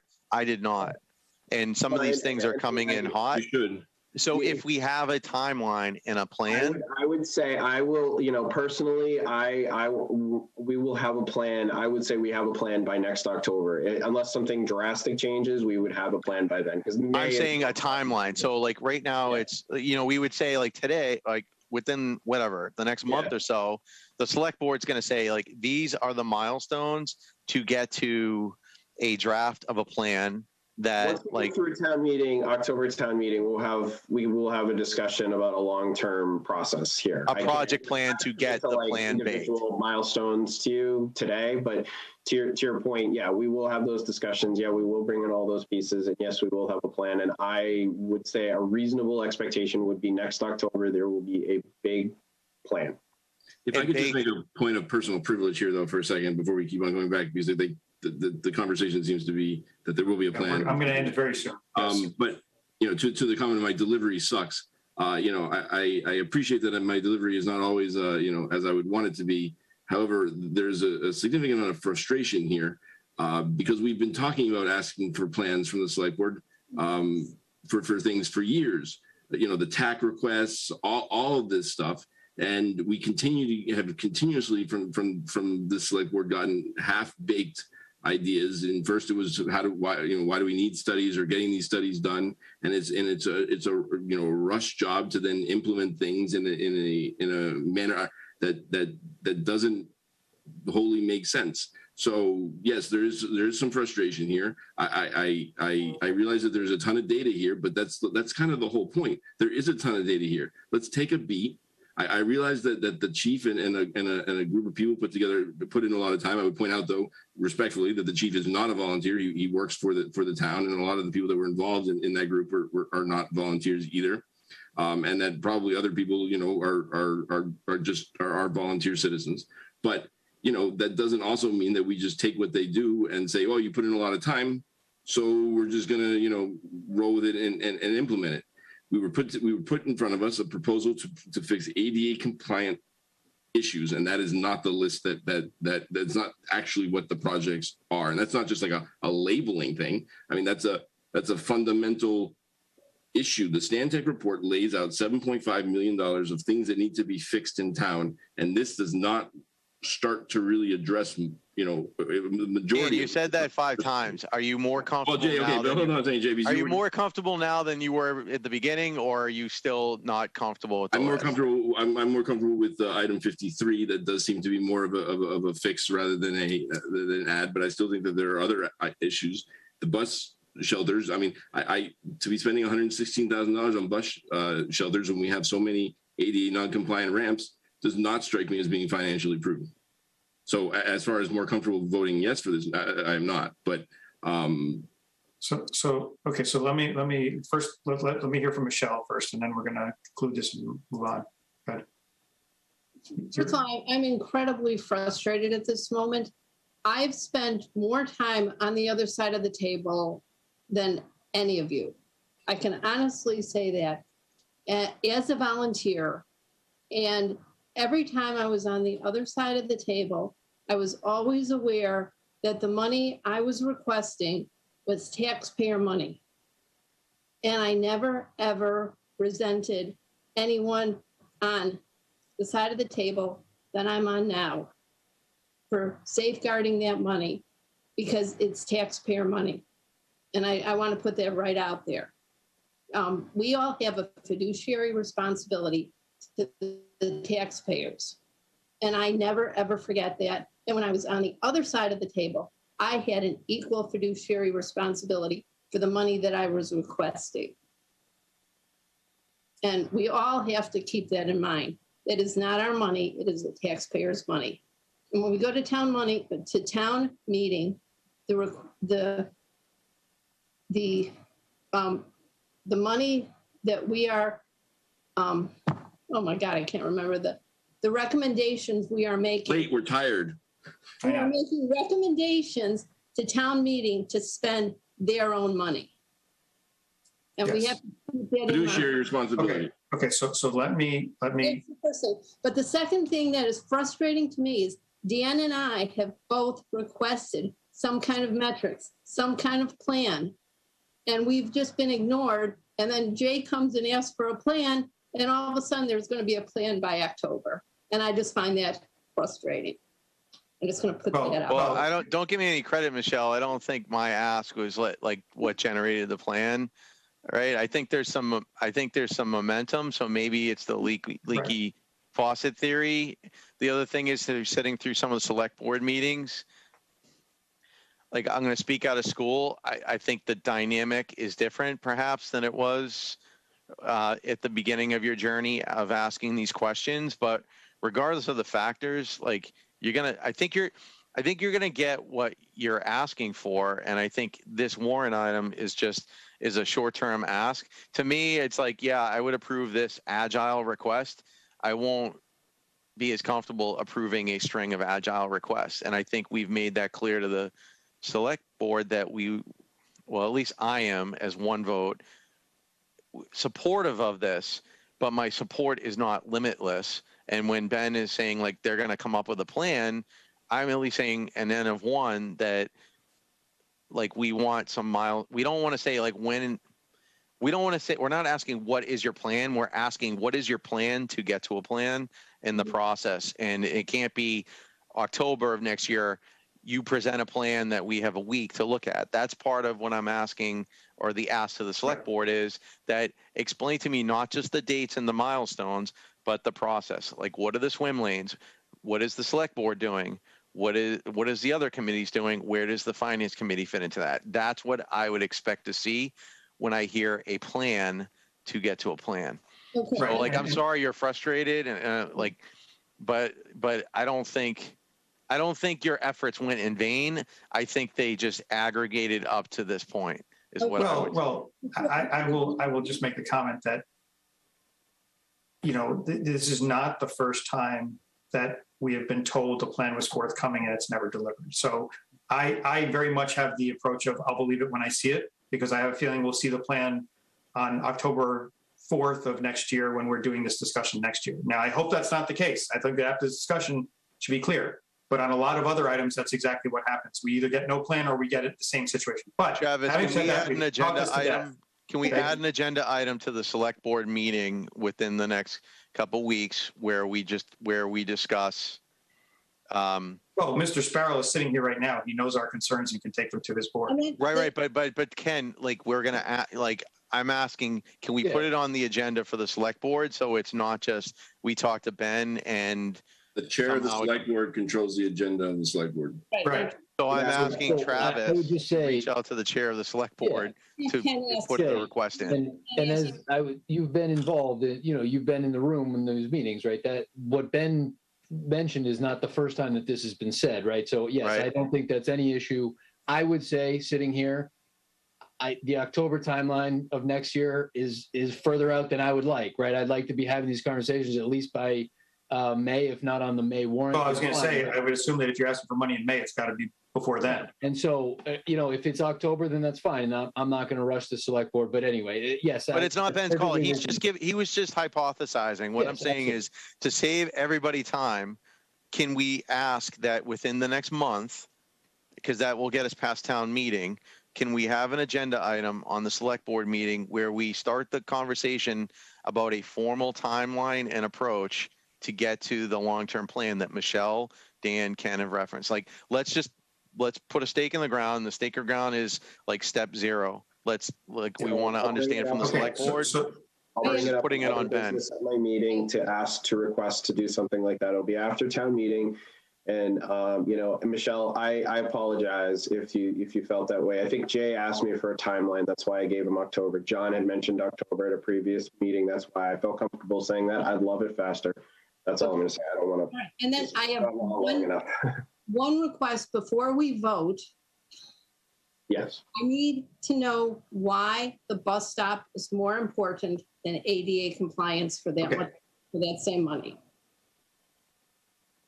Right, and let me point out something that ties into something I was just about to say. Okay, so I think it's important to note that the article itself does not specifically require the money to be used for the project list that is there. That is in the select board comments on the article. The article just says, are we going to put 230 towards that? I would hope that after the discussion we had, that the select board, if we vote to recommend the 230,000, that they would go back and revisit this clear statement I'm hearing from everybody on this committee, and tell me if you disagree, that the money should be prioritized to ADA compliance things. Ken, if we took that number not an issue. off, would you roll for it? What'd you say? It's not an issue that the 230 would be spent specifically on the ADA compliance, right? That's why I understand the confusion, and I thought Jay said it very well, right? It could be more eloquent, and that's on me, not the select board. But the answer is that the 230 is absolutely going to go to the ADA compliance issues. When, I'm not going to give you a long-winded speech on the bus stops, but there's a variety of reasons that the group felt comfortable and necessary to advance that. And when we have people waiting outside the bus, whether they are ADA requiring or not, it is nice to have shelter. There's a variety of things that went into that. But at the end of the day, the 230 specifically can be allocated specifically to ADA compliance issues of the 9 in the list. Okay, so that's one thing I wanted to point out, is that the 230 itself, the article does not, the comments that they have there are not binding on anybody with regards to the article itself. I have a picture of Jasper Hill Road if you would like it. Yes, we've seen it. I don't dispute that, right? I went and looked at it. Somebody sent it to me. I was going to pull it up if you want. Yes. That's all. But I do want to make sure that message is clear, that if we vote on this 230, that the select board understands that we are supporting it, because it should be, again, from our perspective, Stantec pointed out, these are the top priority issues, ADA compliance. It should go towards that. That just means that the 400,000 will go to something. It's a shell game with money, but I mean, No, in a sense it is, but we don't. Our question, the question before us now is the 230. Right. So we don't control the 400. They could apply for that, get it, and do what they want. Right. So I think we've killed this one, and it's 10 o'clock. So okay. We can vote on this now or go forward. I'm just trying to see how well Mr. Glasser actually wants to really, be involved, because he's hanging in here for 3 hours. That's pretty impressive. We even lost Mary Greendale after like 2 hours. So okay. So are there any other articles? You mentioned the crosswalks, Dan. So I have some of the same issues with the crosswalks as I have with the lack of a sort of a real comprehensive plan of sort of the streets and signage and what we're doing. I'm not going to get into that tonight, a long conversation about that tonight. I am going to vote no on it, but I'm not, we're not going to beat a dead horse. Okay. Ben, you wanted to comment? I won't get into the specifics unless people want me to about that article 13. I do have history here. I do have more information. If anybody has any questions and they want specific answers, and I will be happy to provide them if you want to call me after the meeting. I know it's late for everybody. If you want to answer them now, I'm happy to do that. But if you want to just talk about it offline, I'm happy to do that too. The only thing I would say, if I could just briefly, is that I can't, where is it? The work in front of Linden Street, I on Washington Street, I do have some, it's going to significantly narrow the roadway for cars.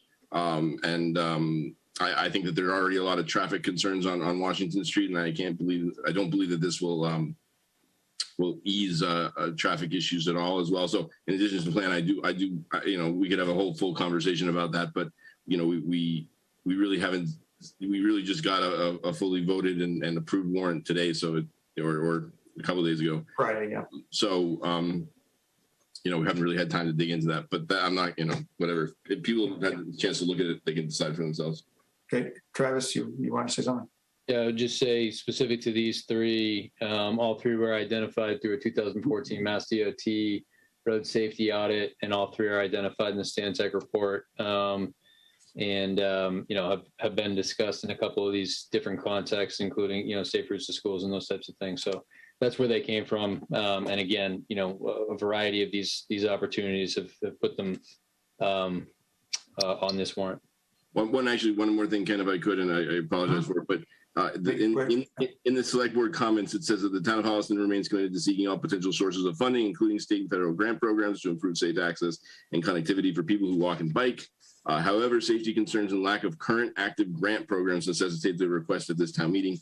I find that to be somewhat disingenuous because as Travis told us last week, the Complete Streets program could have been used to fund this. So it was a prioritization by the select board, but it was not a lack of grants and funding opportunities. It was simply that they chose, or the working group, whatever, chose to prioritize other programs.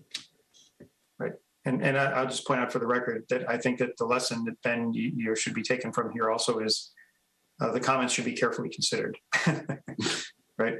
When there are several a lot of this debate was caused by the comments, not by the article itself.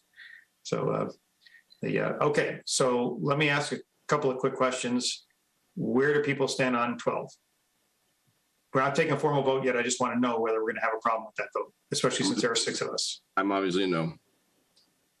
I'll vote in favor of it. I'd vote in favor of it. I'm in favor.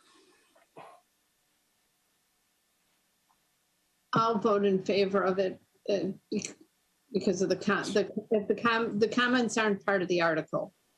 Okay, no, that's fine. I just want to know. Okay, the reason I say this is because I just want to know whether we're going to have another major problem if it were ended up being 3-3 or something like that. So I just want to check because we don't have our tiebreaker vote here. So, okay, so it sounds to me like we've beaten everything to death.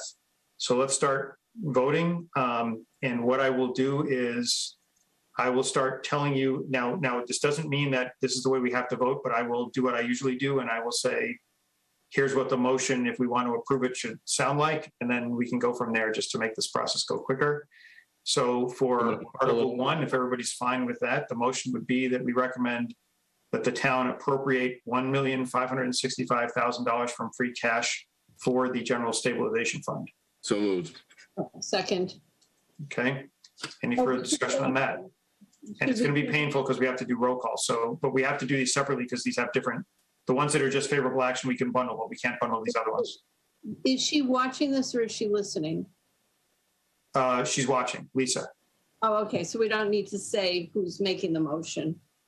That I believe that's correct. She's been, Travis can confirm, but if not, I can help her with it. But yes, she's been watching them and making the notes from the video. So, okay. So we'll proceed to a vote. Okay, all of those, I've got to do the roll call. So Ms. Zemer? Aye. Mr. Alfred? Aye. Mr. Robinson? Aye. Mr. Whitaker? Aye. Mr. Murphy? Yes. And I vote J. No, just kidding, because it's I, J. No, just kidding. I vote aye, so we're done. Okay, so that's Article 1. Okay, Article 2, the motion would want to be that the Finance Committee recommend that the town appropriate $250,000 from free cash for the Pension Stabilization Fund. So moved. Second. Okay. Any further discussion on that one? Hearing none, we'll proceed to vote. Ms. Zemer, Aye. Mr. Alfred, Aye. Mr. Robinson, Aye. Mr. Whitaker, Aye. Mr. Murphy. Yes. And I vote yes. Okay, that passes. Article 3, the motion would want to be that the Finance Committee recommends that the town appropriate $1,400,000 from free cash for the capital expenditure fund. So moved.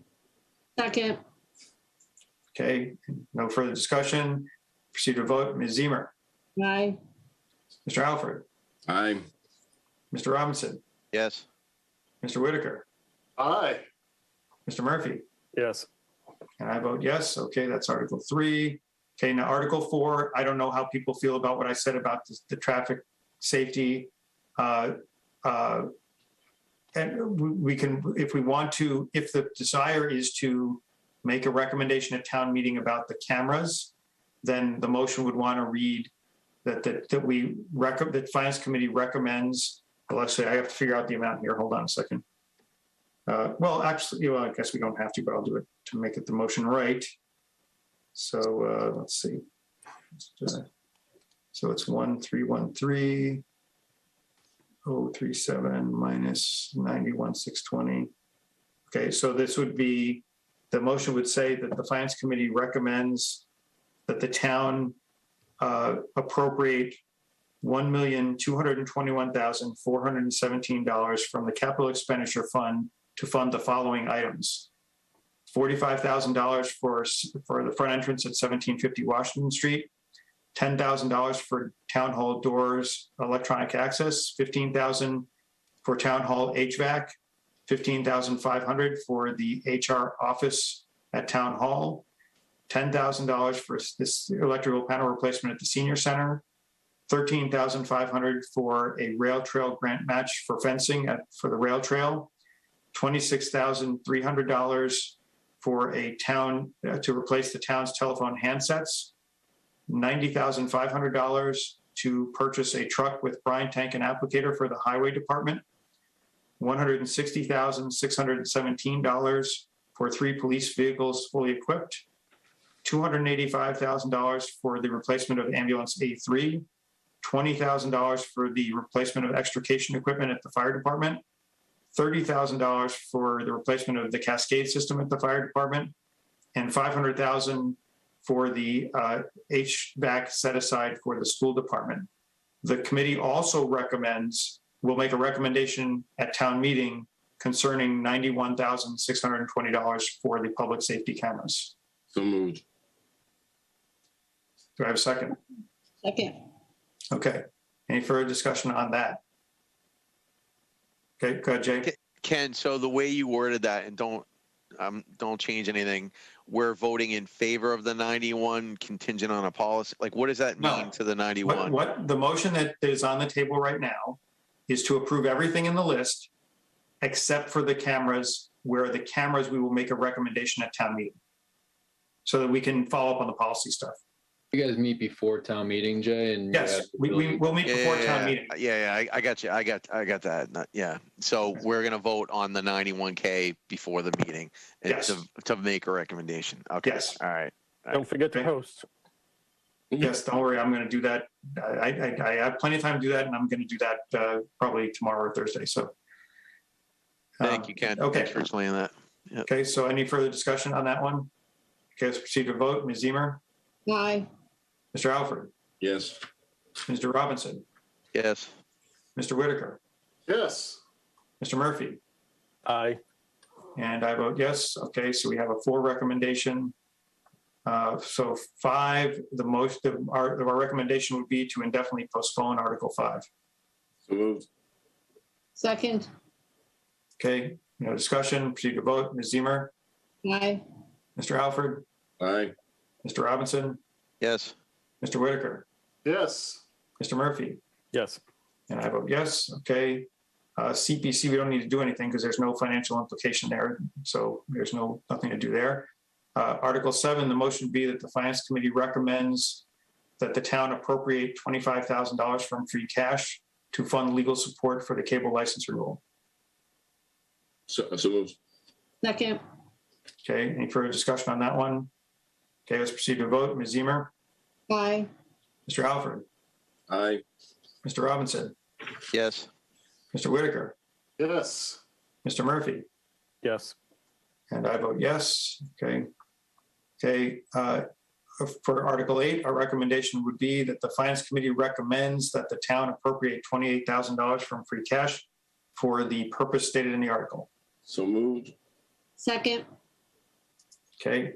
No hands. Proceed to vote. Ms. Zemer, Aye. Mr. Alfred, Aye. Mr. Robinson, Yes. Mr. Whitaker, Yes. Mr. Murphy, Yes. and I vote yes. Okay.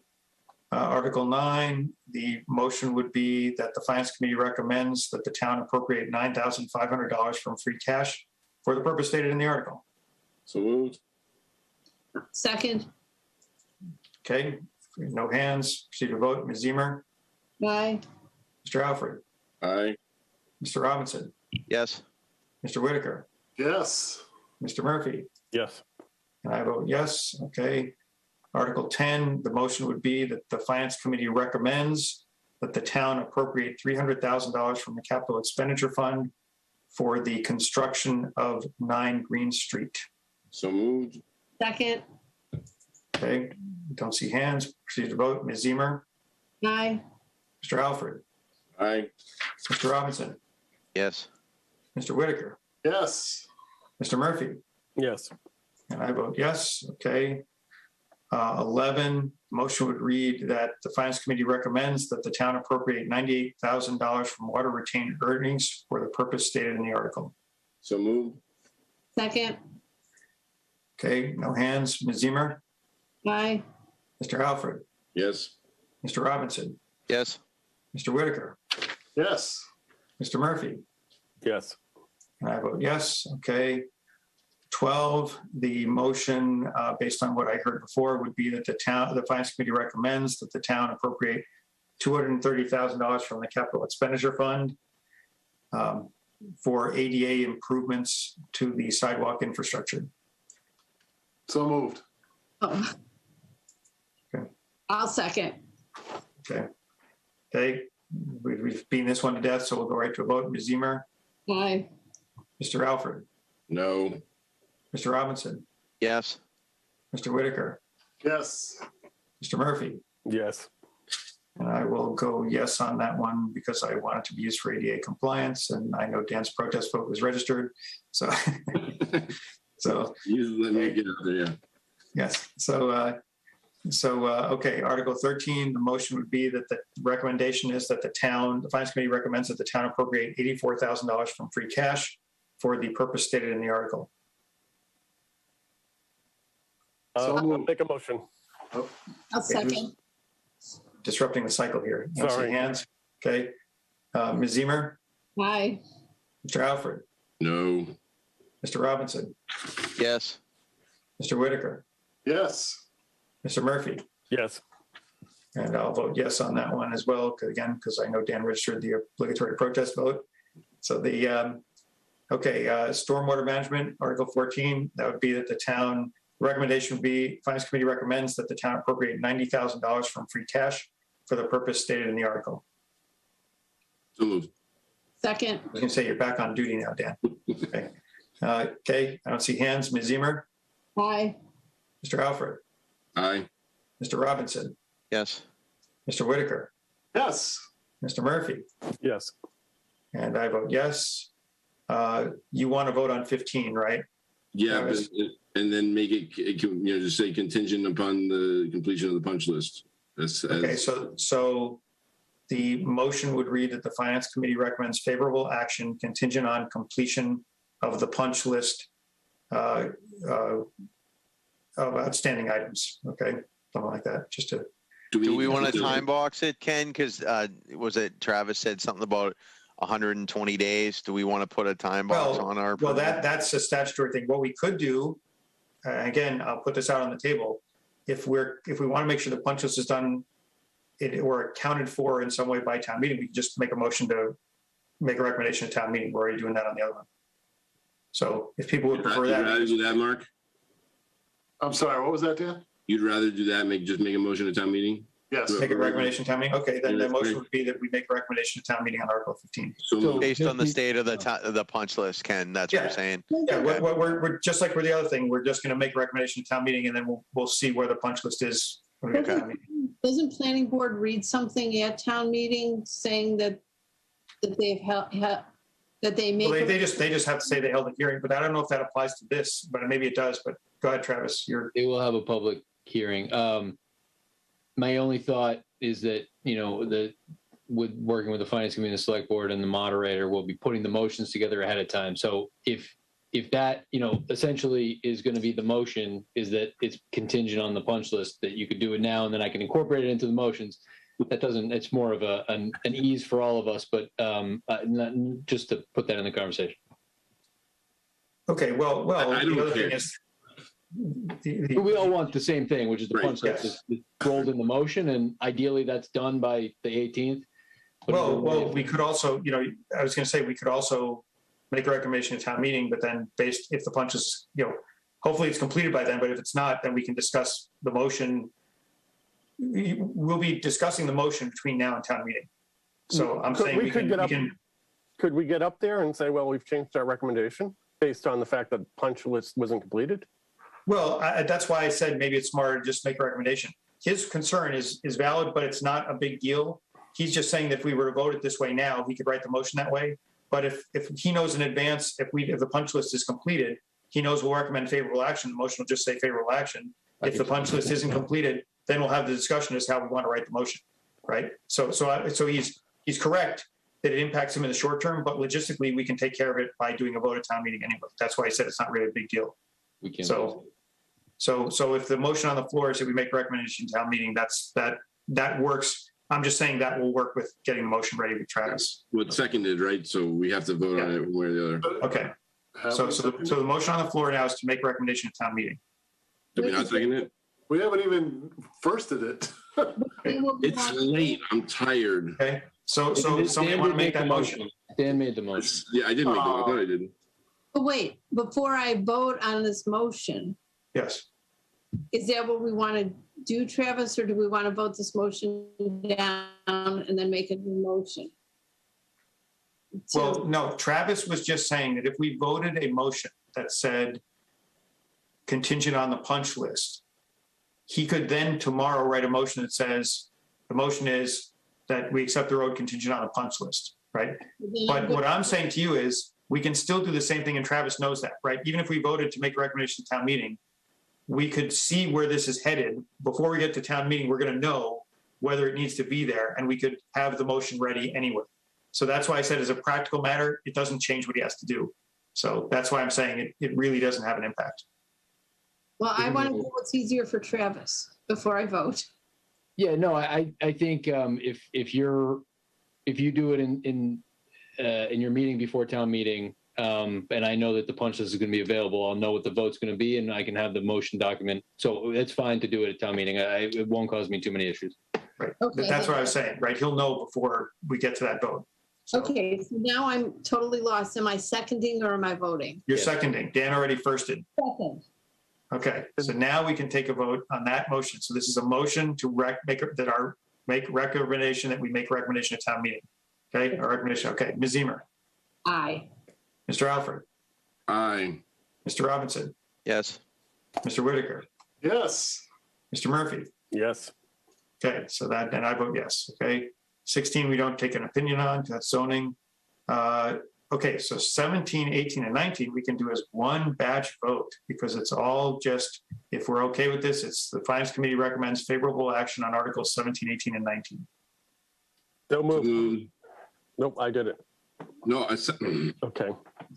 So we have, I don't know, pick who did it and who seconded it, but okay, any hands up on this one? No? Okay, because it vote, Ms. Zemer, Aye.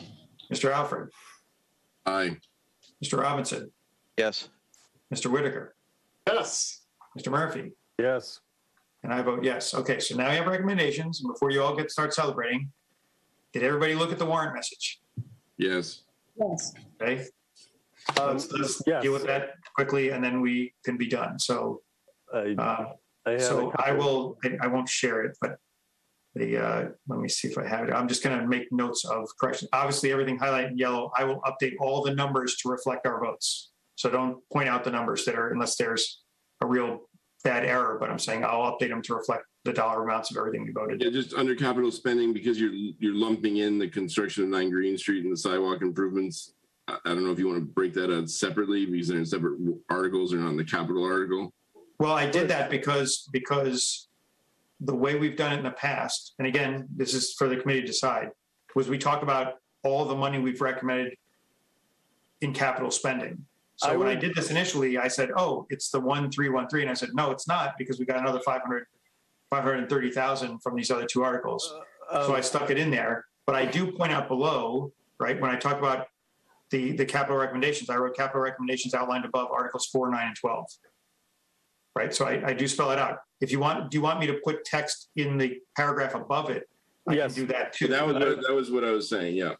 Okay, so, okay, so I can just change that first line before the table, say the committee evaluated each capital proposal and is recommending the following capital expenditures in articles, articles for what did I say they were? For 9 and 12. Yeah. 4, 9, and 12. How's that? Yes. And I just put it up in front in the line before the table. Yes. Okay. You good with that, Dan? Yep. Okay. So what else? Anybody have any other comments? Have I warned everybody now? Have an out enough? Good. Yeah, Mark. so the only oddity that I see in all of it is at the end of the second paragraph, you're at the Finance Committee is grateful for the continued town meeting support of our recommendations. I don't think the word grateful goes to enough extent for the gratefulness that I feel about it. And I know this is getting nitpicky for this late at night, but I feel like it should be more than just grateful. But So is that could just be me being an idiot. And that's, well, no. I mean, hey, everybody's got an opinion. So what would you suggest? The Finance Committee is forever indebted to the taxpayers for supporting the recommendation. well, I don't know. I go that far, but So anybody got a good substitute for that, or anybody so tired they don't care about the word grateful? I don't care. Grateful it is. Okay. Dead after it. And Okay. So any other comments? Okay, everybody's generally good with it. I do have one thing I need to know. Mr. Robinson, I put James because I assume that Jay is James, but I may be wrong. No, you're good. You're good. Thank you for doing that. What's your middle initial? You read my mind. M. Robinson Jr. Okay, that's why I said After I saw Vince thing, I better be all official when I'm like listed behind Vincent J. And that's exactly. To be clear, you notice I did that with you and Iris because I put the names in and then I always ask that the first time you're in, which is okay. No, I appreciate it. That's how my probation officer fills it out. So right. So okay. So if everybody's good with this, then I will entertain a motion to approve the warrant message as amended for publication in the FinCom report. The draft warrant message is amended. Can I ask a question? Yes.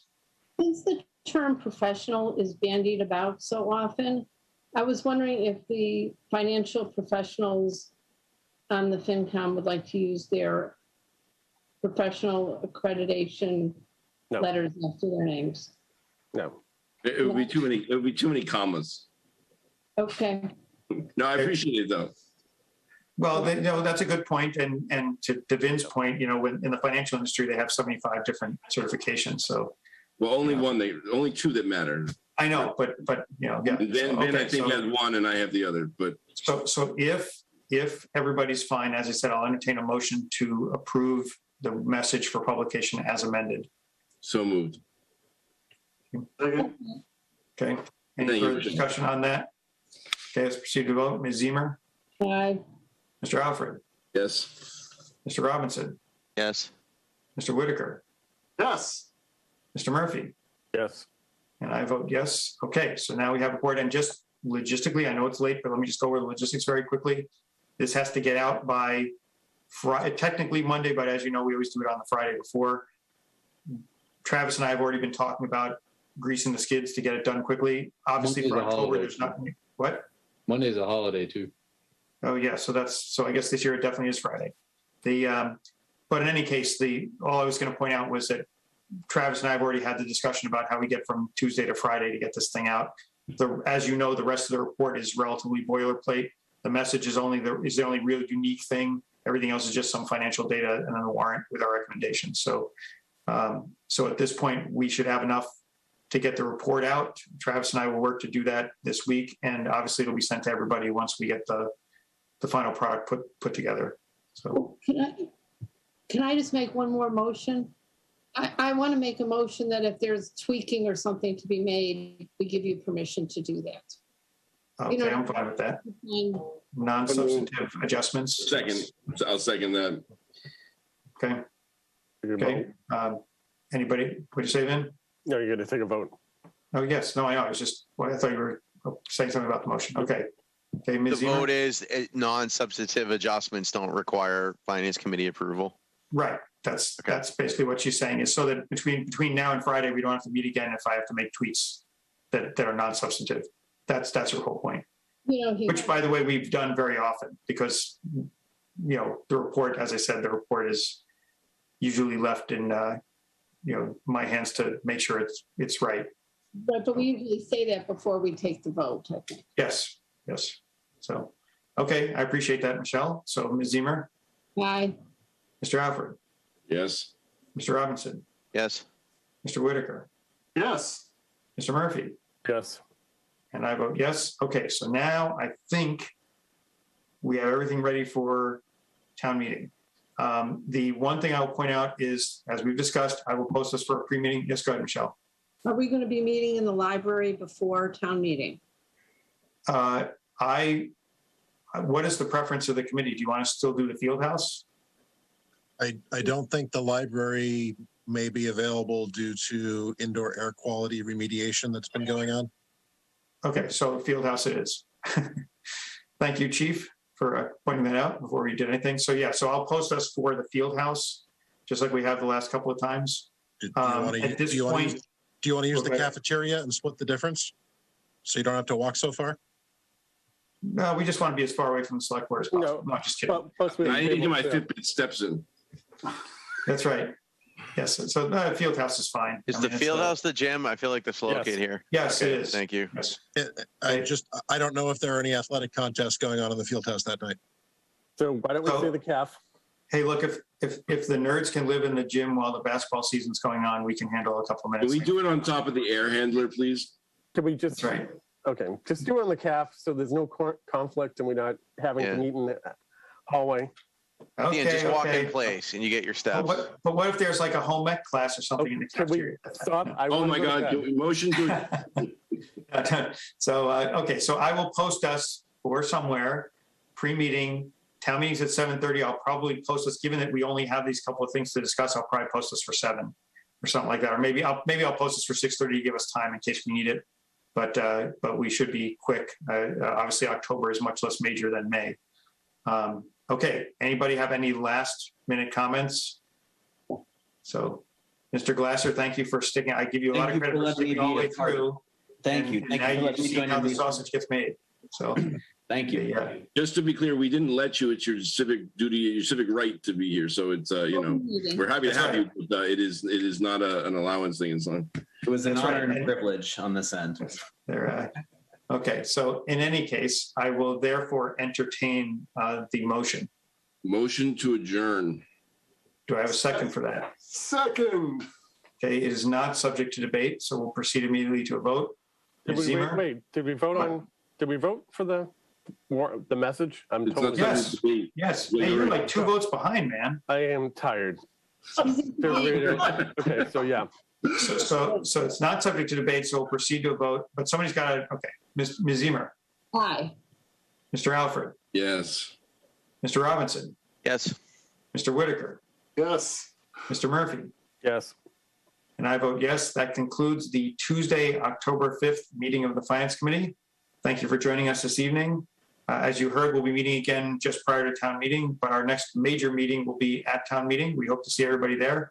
But for tonight, we're done. So thank you and good night.